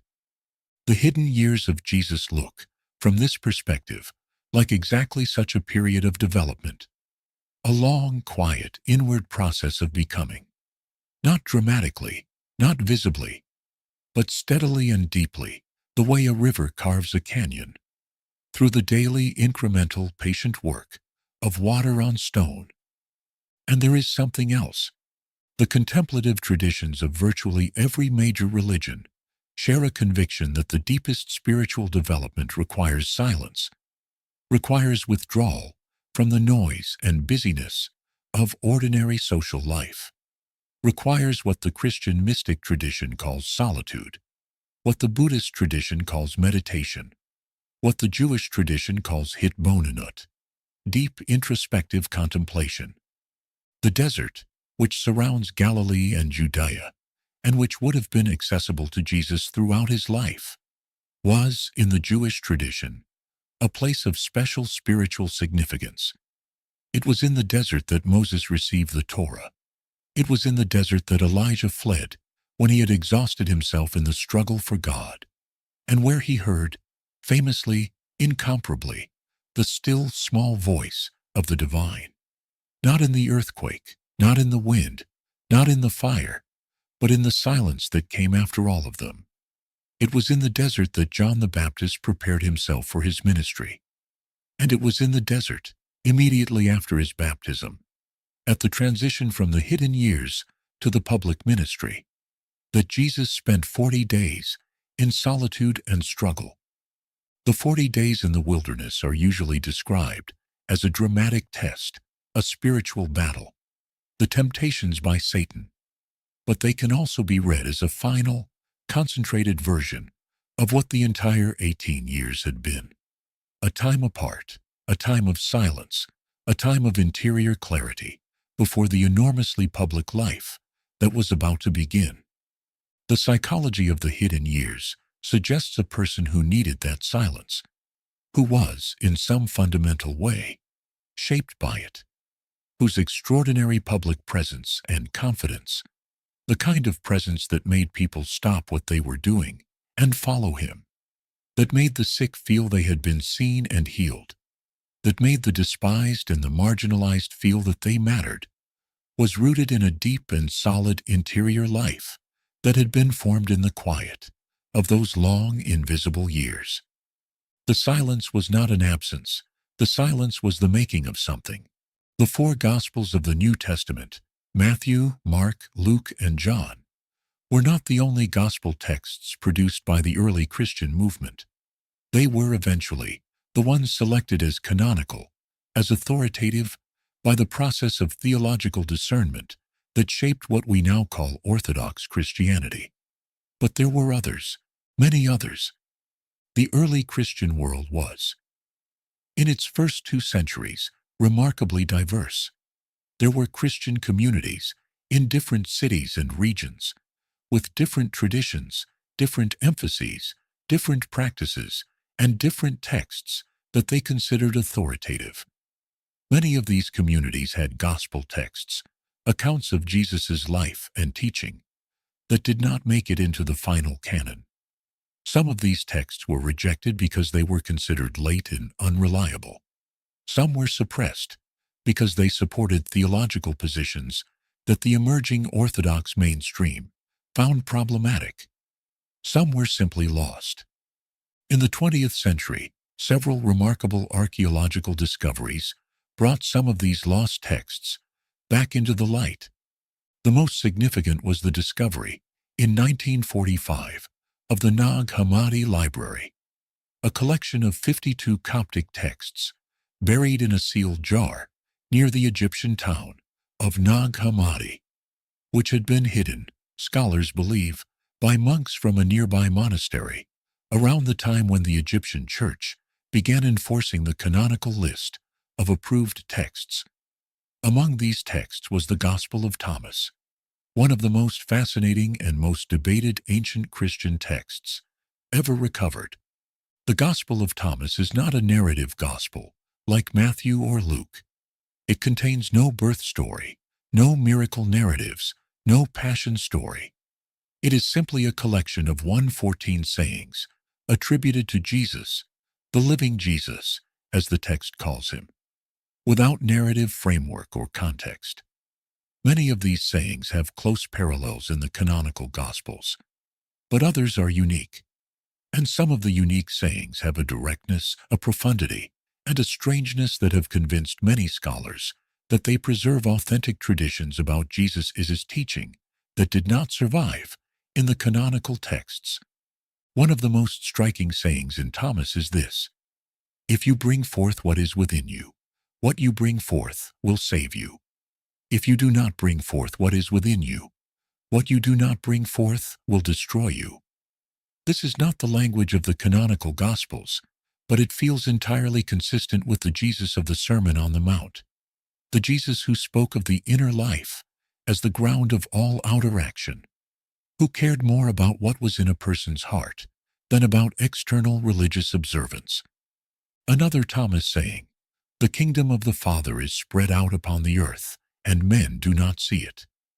This resonates deeply with the canonical Jesus, who repeatedly says, "The kingdom of God is at hand," and tells his hearers to look at the birds of the air and the lilies of the field as evidence of divine care operating in the present world. What do the lost Gospels tell us about the missing years, specifically? Several of the apocryphal Gospels, texts that are clearly fictional and of much later composition than the canonical Gospels, contain what are called infancy narratives, stories about Jesus' childhood that attempt to fill the gap left by the canonical Gospels. The most famous of these is the infancy Gospel of Thomas, not the same as the Thomas of Nag Hammadi, which contains a collection of stories about Jesus performing miracles as a child, animating clay sparrows, healing playmates, and in one disturbing episode, striking dead a child who bumped into him, then restoring him to life. These stories are almost certainly not historical.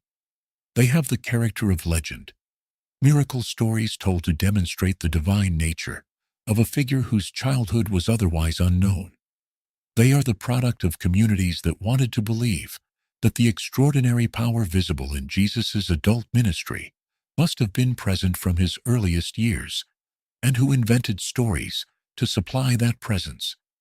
But even legendary material can tell us something real, not about what actually happened, but about what the community that produced it needed to believe.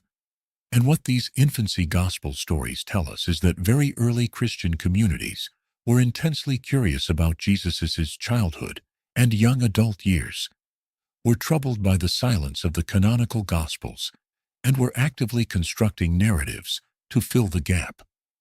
The curiosity is itself significant. It tells us that the question we are exploring tonight is not a modern invention, not a symptom of 21st century skepticism or postmodern religious anxiety. It is an ancient question, a question the very first generations of Christians were already asking, already feeling the pull of, already trying to answer. They didn't know either. And that uncertainty, that gap, is part of the mystery that has given the figure of Jesus his enduring power. Because a figure about whom we know everything is a figure we can categorize, explain, contain. A figure who retains a mystery at his center, who cannot be fully known, cannot be fully explained, who always exceeds our attempts to pin him down, remains alive to the imagination in a way that a fully explained figure does not. The lost Gospels, for all their legendary character, were attempts to reach into that mystery and bring something back. They didn't succeed in historical terms, but their very existence testifies to the depth and power of the mystery itself.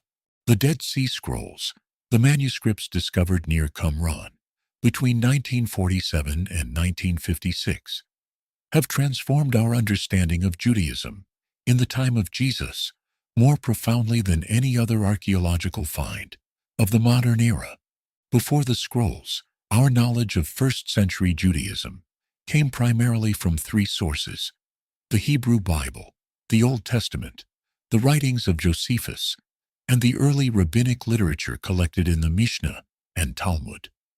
The Dead Sea Scrolls added a fourth source, a massive, extraordinarily rich body of primary texts from the period, written by Jews who were Jesus's contemporaries or near contemporaries in the world he lived in, thinking about the same questions he was thinking about.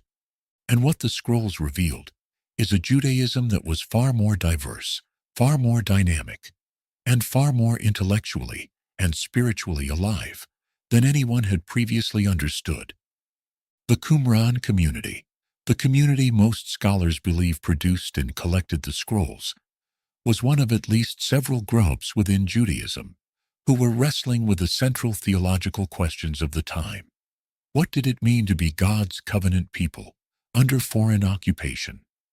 How should one interpret the Torah, with rigorous literalism or with flexible adaptation? When would God act to redeem his people? What was the nature of the coming Messiah? A king, a priest, a prophet, or all three? How should one prepare for the end of the present age and the beginning of the new one? These were the questions that defined the theological atmosphere of Jesus's world. And the Dead Sea Scrolls show us that these questions were being debated with extraordinary sophistication, depth, and passion.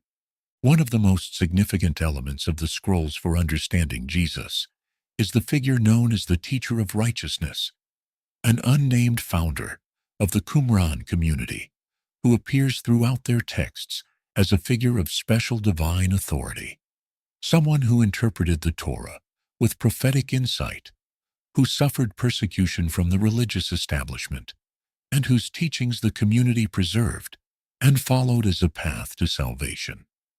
The parallels with the gospel portrait of Jesus are striking and have led to much scholarly debate. Were the gospel writers influenced by the Teacher of Righteousness tradition? Was there a direct literary or theological connection between the Qumran community and the early Christian movement?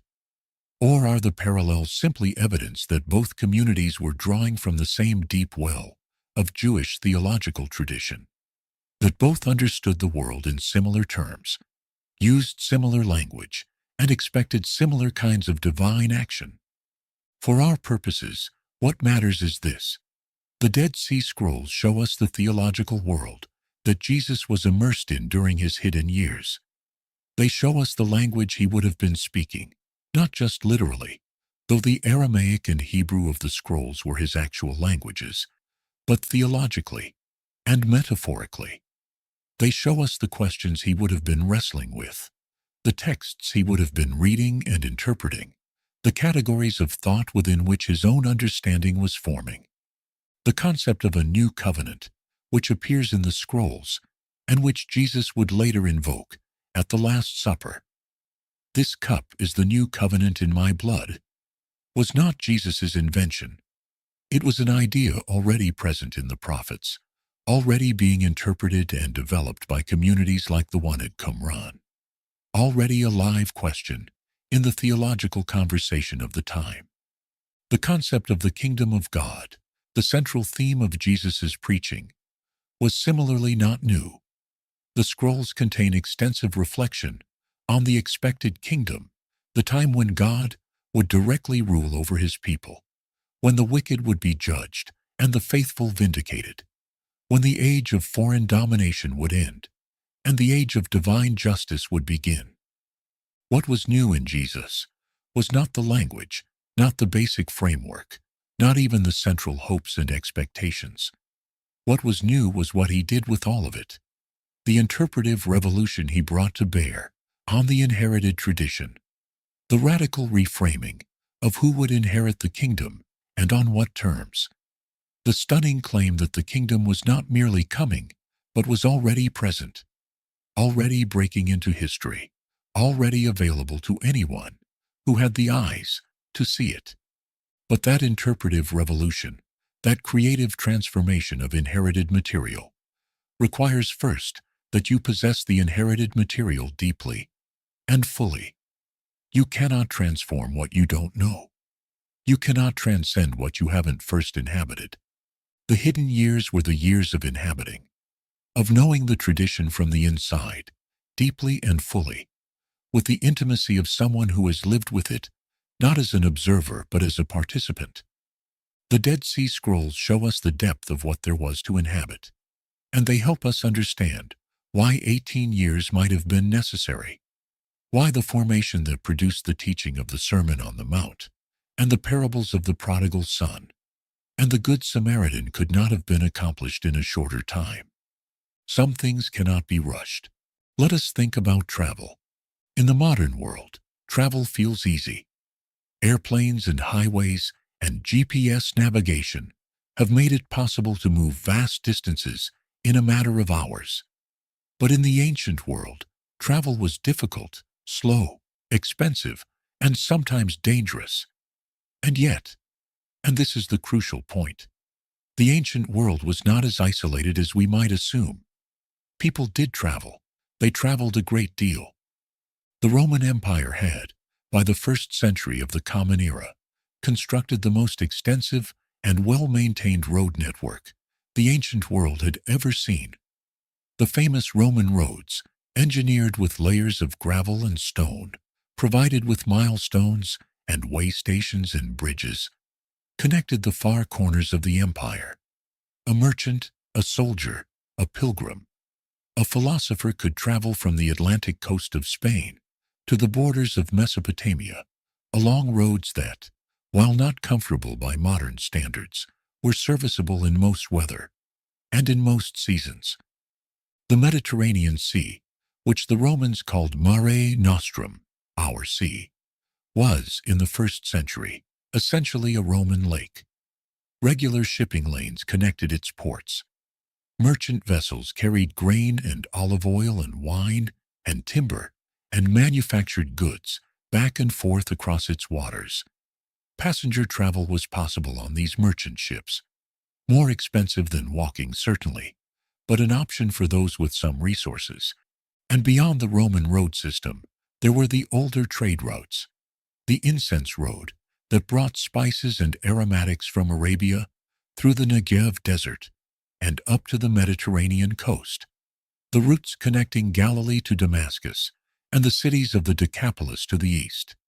The pilgrim routes that brought Jewish travelers from across the diaspora to Jerusalem for the annual feasts. In this world, a young man of energy and curiosity who wanted to see the wider world had more options than we might initially imagine. And we have some evidence that travel was a feature of Jesus' world in ways that are easy to overlook.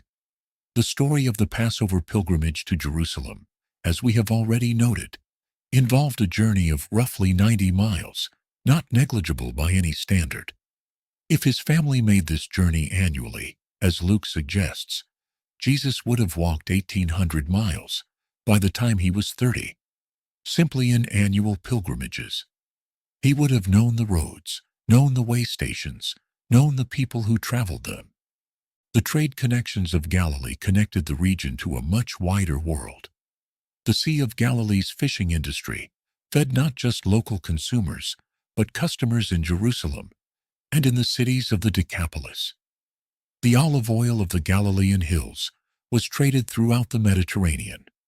The proximity of the Via Maris, the ancient coastal road, connecting Egypt to Syria, one of the great highways of the ancient world, meant that Galilee was not off the beaten path, but adjacent to one of the main arteries of ancient commerce and communication. Did Jesus travel during the hidden years? Did he go beyond Galilee? We cannot know with certainty. But the possibility of at least regional travel, beyond Nazareth, beyond Galilee, to Jerusalem and Judea, and perhaps further, is entirely consistent with what we know of his world. And there is a fascinating piece of internal evidence in the Gospels themselves. When Jesus' public ministry begins, he does not seem like a man encountering the wider world for the first time. He moves through it with confidence. He knows Galilee, but he also knows Jerusalem. He knows the temple establishment, but he also knows the villages. He knows Greek well enough, apparently, to speak with a Roman centurion and a Syrophoenician woman. He has an ease of movement, a social fluency across class and cultural lines that suggests exposure and experience. Pilgrimage, in particular, deserves more attention than it typically receives in discussions of Jesus' formation. The Jewish pilgrimage tradition was not simply a religious obligation. It was an educational institution. Every time a person made the journey to Jerusalem for Passover, or for one of the other great feasts, they encountered Jews from across the known world, from Alexandria and Rome, and Babylon and Persia, and Asia Minor, and Greece, and everywhere in between. They heard the Torah read and interpreted in synagogues and in the temple courts by teachers from every Jewish tradition. They participated in conversations, debates, informal exchanges of ideas that constituted a kind of annual continuing education in the full range of Jewish life and thought. For a young man of Jesus' intellectual gifts, every Passover pilgrimage was a profound learning experience. Every journey to Jerusalem was an encounter with the center of his world, geographically, religiously, politically, intellectually. And over 18 years, those pilgrimages, combined with the daily rhythms of synagogue life, of trade, of family, of prayer, would have woven together an understanding of his world that was both intimate and comprehensive. The missing years were not spent in one place. They were spent in motion, sometimes literally, always intellectually and spiritually, moving through a world that was complex and layered and full of extraordinary human diversity, and learning from all of it. And then one day, it was time. Something shifted. Something reached its completion. The long, invisible process of formation that had been underway for 18 years arrived at some kind of fullness, some kind of readiness. And Jesus, who had been in Nazareth working as a carpenter, made a decision. He put down his tools. He left his home. He left his mother, his brothers and sisters, the village he had grown up in, the trade that had sustained his family. He walked south, toward the Jordan River, toward the desert, toward the voice that had been attracting crowds from all over Judea and Galilee, toward John the Baptist. John is one of the most vivid, most arresting, most genuinely strange figures in all of ancient history. He lived in the wilderness. He wore clothing made of camel hair and a leather belt. He ate locusts and wild honey. He preached at the Jordan River with an intensity and urgency that drew enormous crowds, despite, or perhaps because of, the extreme nature of his message. His message was essentially this: the time has come. The axe is already at the root of the trees. The one who is coming after me is so much greater than me that I am not worthy to fasten his sandals. Repent, be baptized, prepare. The baptism he offered was an immersion in the Jordan River, a ritual cleansing, an enactment of repentance, a symbolic dying and rebirth, a crossing of a threshold. There were Jewish purification rituals that involved water. The mikveh was a regular feature of Jewish religious life, but John's baptism was something specific and new, with an eschatological urgency and a moral seriousness that distinguished it from ordinary ritual washing. And the crowds came to him. Josephus mentions John in a passage of remarkable admiration. He calls John a good man who commanded the Jews to exercise virtue, both as to righteousness toward one another and piety toward God. He notes that Herod Antipas, the tetrarch who ruled Galilee, eventually had John executed, specifically because he feared that John's influence over the people was so great it could lead to political trouble. This is the figure Jesus walked toward at the beginning of his public ministry.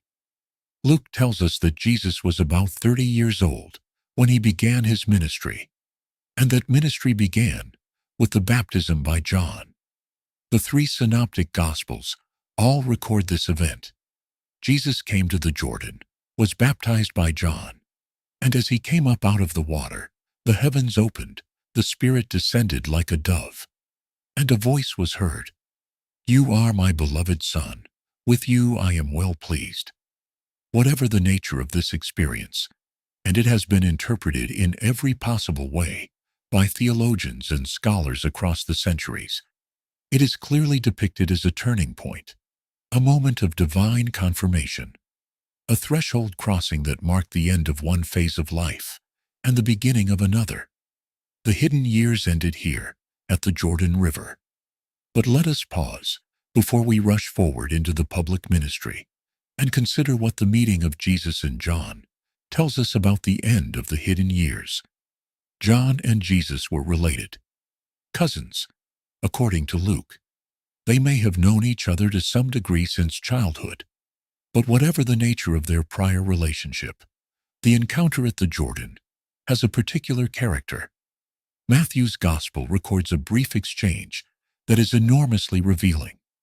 When Jesus approaches to be baptized, John objects. "I need to be baptized by you," he says, "and do you come to me?" This is John, the fiery prophet, who has been telling the crowds that someone is coming who is incomparably greater than himself, recognizing in the quiet man from Nazareth exactly the person he has been speaking of, not on the basis of fame or obvious power or social status, on the basis of something he sees in Jesus, something that was there, fully formed, at the end of those 18 silent years, something that John, who was himself a figure of extraordinary spiritual gifts and perception, immediately recognized as what he had been waiting for. This recognition matters because it suggests that the formation of the hidden years had produced something visible, something that a spiritually perceptive person could recognize immediately, even before Jesus had said a word in public. The hidden years had done their work. Let us try to draw together what we have explored and ask the deepest question of all. What did those 18 silent years produce? What kind of man emerged from them? What had the decades of carpentry and prayer, of family and loss, of education and pilgrimage, of synagogue study and daily labor, what had all of it made? To answer this, let us look at the figure who emerges in the gospel accounts from the moment of his baptism onward. The first thing that strikes nearly every reader of the Gospels is the quality of his authority. When Jesus taught in the synagogue at Capernaum, the people were astonished at his teaching, for he taught them as one who had authority, and not as the scribes. This observation, that Jesus' authority was different in kind from the authority of the established religious teachers, appears throughout all four Gospels. The scribes and teachers of the law cited their sources. Rabbi X says this. Rabbi Y says that. The school of Shammai interprets it thus. The school of Hillel interprets it so. They taught in the manner of all conventional academic culture, through the accumulated weight of authority and tradition. Jesus said, "You have heard it said, but I say to you, not thus says the Lord," the prophetic formula that invoked divine authority through the intermediary of the prophet's inspired speech. Not Rabbi X teaches, the scholarly formula that located authority in the tradition. Just, I say to you, the first person, singular, present tense, a direct, unmediated personal claim to speak the truth. This kind of authority, the kind that speaks from direct knowledge rather than from learned citation, the kind that doesn't need to establish its credentials before speaking, is the product of a particular kind of formation. It is the product of years of intense, direct, personal engagement with the most important questions of human existence. Years of thinking these questions through to the bottom, of living with them in every conceivable context, of testing them against experience, of finding that they held up. The silent years were the years of that testing. A second thing that strikes readers of the Gospels is the quality of his perception of human beings. Jesus seems to have had an extraordinary ability to see people, to look at them, and immediately perceive something essential about them that others had missed. the encounter with the woman at the well. In Samaria, the calling of Zacchaeus down from the tree. The story of the woman who touched the hem of his garment in a crowd and was immediately recognized. These stories share a common quality. They are stories of a man who was paying a quality of attention to the human beings around him that was different from ordinary social attention. Not the attention of someone calculating his next move. The attention of someone who was genuinely interested in the actual person in front of him. This quality of attention, of deep, unhurried, fully present interest in another human being, does not come from reading or studying. It comes from years of practice. It comes from being fully present to the life around you, to the neighbors in Nazareth, to the fellow craftsmen at Sepphoris, to the pilgrims on the road to Jerusalem, to the scholars in the temple courts, to your siblings at the dinner table, to your mother in the evening, to the stranger you met at the well. The hidden years were years of presence, years of developing the capacity to see. A third characteristic is what we might call, for lack of a better term, the wholeness of his humanity. Jesus in the Gospels is a person of extraordinary emotional range. He weeps, genuinely weeps, at the tomb of his friend Lazarus. He is angry, genuinely angry, with an anger that overturns tables, at the exploitation in the temple courts. He is tender, genuinely tender, with children who are brought to him, with lepers who ask to be healed, with a widow who weeps at her son's funeral. He is capable of fierce challenge and gentle encouragement, of patient teaching and sharp rebuke, of profound solitude and rich communal celebration. He goes to parties, he drinks wine. He is accused by his critics of being a glutton and a drunkard, a friend of tax collectors and sinners. And while this is obviously an exaggeration driven by contempt, it testifies to the fact that his lifestyle was emphatically not that of an ascetic, not that of someone who had withdrawn from the full-blooded humanity of ordinary life. He was someone who had lived a full human life for 30 years, who had experienced the full range of what human life contains, and who had integrated that experience into a self that could hold all of it without being overwhelmed or distorted by any of it.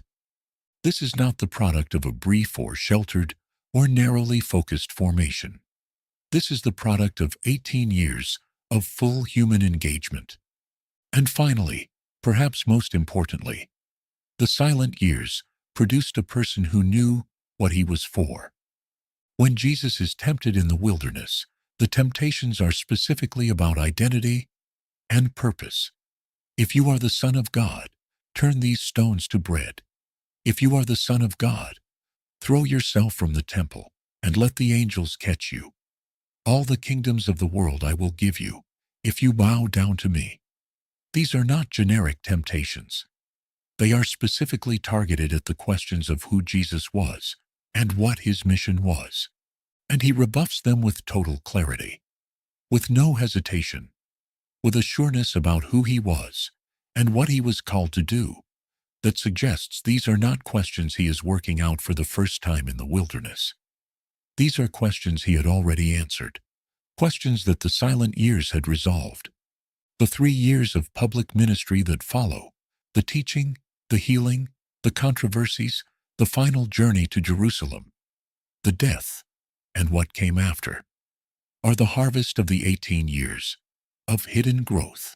All the wisdom in the Sermon on the Mount was cultivated in the quiet fields of Nazareth and Sepphoris. All the compassion poured out in the healings was developed through the years of working alongside the poor, the sick, the desperate. All the courage that carried him to Jerusalem and held him on the cross was forged through 18 years of carrying responsibility, of refusing the easier path, of remaining true to the deepest understanding of himself and his calling. The silent years were the root. The ministry was the fruit. We have come a long way tonight. We have walked the dusty roads of first-century Galilee. We have stood in the workshops of Nazareth and the great building sites of Sepphoris. We have sat in synagogues, lit by oil lamps, and listened to the Torah, being read aloud in the ancient Hebrew that was also the language of prayer and poetry and divine encounter. We have stood on the edges of the Judean desert and felt the silence of the wilderness pressing in around us. We have walked the pilgrim roads to Jerusalem and seen the temple blazing white and gold above the city's rooftops. And we have explored as fully as the available evidence allows the mystery of the 18 years between the 12-year-old boy who sat among the temple scholars and the 30-year-old man who waded into the Jordan River to be baptized by his cousin John. What have we found? We have found that the silence of the Gospels about those years is real, genuinely puzzling, and probably not accidental. The people who told and wrote the stories of Jesus' life had reasons for the choices they made about what to include and what to omit. Whether those reasons were theological, the hidden years were considered irrelevant to the theological message of the Gospels. Practical. The early Christians simply didn't have access to reliable information about them, or something more complicated. We cannot say with certainty. We have found that while the silence is real, it is not absolute. The temple story at 12 is a window, small but extraordinarily rich. The reference to his occupation as a carpenter is significant. The geographical and social world he grew up in is recoverable through archaeology and historical research. The intellectual and spiritual traditions he was part of, Jewish education, synagogue life, the Essenes, the broader currents of first-century Jewish thought, can be reconstructed in considerable detail. The psychological dimensions of his formation can be explored through the lens of developmental psychology. The theological world he inherited can be mapped through the Dead Sea Scrolls and other ancient texts. We have found tantalizing theories, the India journey, the Alexandrian connections, the Essene affiliations, that cannot be proven, but that point toward the truth that the world in which those 18 years were spent was not narrow or provincial. It was wide. It was connected. It was alive with the full range of human intellectual and spiritual possibility. And we have found, most importantly, that the silence of those 18 years is not a defect in the story. It is not a problem to be solved or a gap to be filled. It is a deep and abiding truth about the nature of formation, about the relationship between the hidden work and the visible fruit, between the invisible root and the visible tree, between the years of silence and the words that break that silence when the time has finally come. Now, here is where I want to rest with you in the final moments of this journey, because the mystery of Jesus' missing years is not only a historical puzzle, it is not only a theological question, it is a mirror.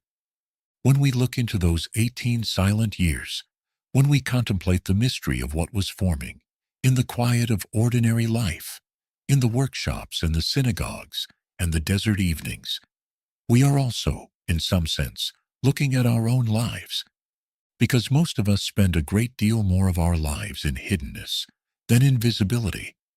Most of us spend more time in the workshop than on the stage, more time preparing than performing, more time listening than speaking, more time becoming than being recognized. And modern culture, with its relentless emphasis on visibility, on documentation, on the performing of a life for an audience, can make those hidden seasons feel like waste, like waiting, like falling behind, like failure. But the hidden years of Jesus suggest something different. They suggest that the hidden seasons are not the interruptions to the real life. They are the real life. They are the place where the roots go down, where the foundations are laid, where the formation happens that makes everything else possible. There is something in the psychology of deep formation, in every tradition, in every culture, in every time, that insists on this truth. The mystic who spends decades in contemplative practice before speaking. The artist who fills thousands of notebooks and canvases before producing the work that shows the world what they were reaching for. The parent who pours years of patient, unglamorous love into a child who will not remember most of it, but who will carry it bodily into the rest of their life. The hidden years are not wasted years. They are the years of becoming. And Jesus, in his 18 silent years in Nazareth, carrying wood, laying stone, reading Torah, praying in the dawn, watching his siblings grow, mourning his father, serving his mother, walking the pilgrim roads, sitting in the synagogue, and wrestling with the hardest questions of human existence. Jesus, in all of that, was becoming the one who would eventually speak words that would change the world, becoming the one who would tell the woman at the well that God is spirit and truth, and is found not in this mountain or that mountain, but in the interior depths of the human person, becoming the one who would say, in the middle of a bustling city, that the kingdom of God is among you, is within you, is available right now, in this moment, to anyone with the eyes to see it, becoming the one who would hold a child on his lap and say that the kingdom belongs to people who can receive it like a child does, openly, trustingly, without needing to understand or control or possess it, becoming the one who would tell a Pharisee at midnight, in whispers, that being born again is not about repeating the drama of physical birth, but about the wind of the Spirit that blows where it will and cannot be contained or directed or predicted. All of that becoming happened in 18 years of silence. And the silence was not a lack. It was a gift. It was the gift of time, unhurried, unglamorous, ordinary time, in which the deepest things could take the root they needed to take, could grow at the pace that growth actually requires, could arrive at readiness without being rushed or forced or performed for an audience. This is the last and perhaps the deepest message of the mystery of the missing years. Not a historical fact, not a theological argument, just this. Some things require long preparation. Some things cannot be rushed. The most important things that will ever come out of you are forming right now, in whatever season of hiddenness and ordinary life you find yourself in the workshops, in the night watches, in the long, quiet years that feel like waiting, but are actually the deepest form of work. You may not know what is forming. You may not be able to see it yet. You may feel, as those 18 years of silence probably sometimes felt, like nothing is happening, like the story is paused, like the world is moving on without you, like the moment of emergence will never come. But the roots are going down. The foundations are being laid. The becoming is underway. And when the time comes, when the Jordan River beckons and the wilderness has been crossed, and the first word of the life you were always meant to live is finally ready to be spoken, it will have been worth every moment of the hidden years. Every year, every month, every ordinary, unremarkable, infinitely precious day of silence. Thank you for traveling with me tonight. Thank you for bringing your curiosity and your patience and your willingness to sit with questions that have no easy answers. The mystery of Jesus' missing years will never be fully solved. The evidence will probably never be sufficient to close the case, to give us a clear, documented account of what he did between the ages of 12 and 30. The silence will remain. The questions will continue to echo. But perhaps that is as it should be. Perhaps the 18 years of silence at the center of one of history's most remarkable lives are a permanent reminder that the most important formation is always, in some essential way, hidden. That the roots of anything truly great are always, at least partially, out of sight. That there is wisdom in the silence. That the mystery is not a problem to be solved. It is an invitation to trust.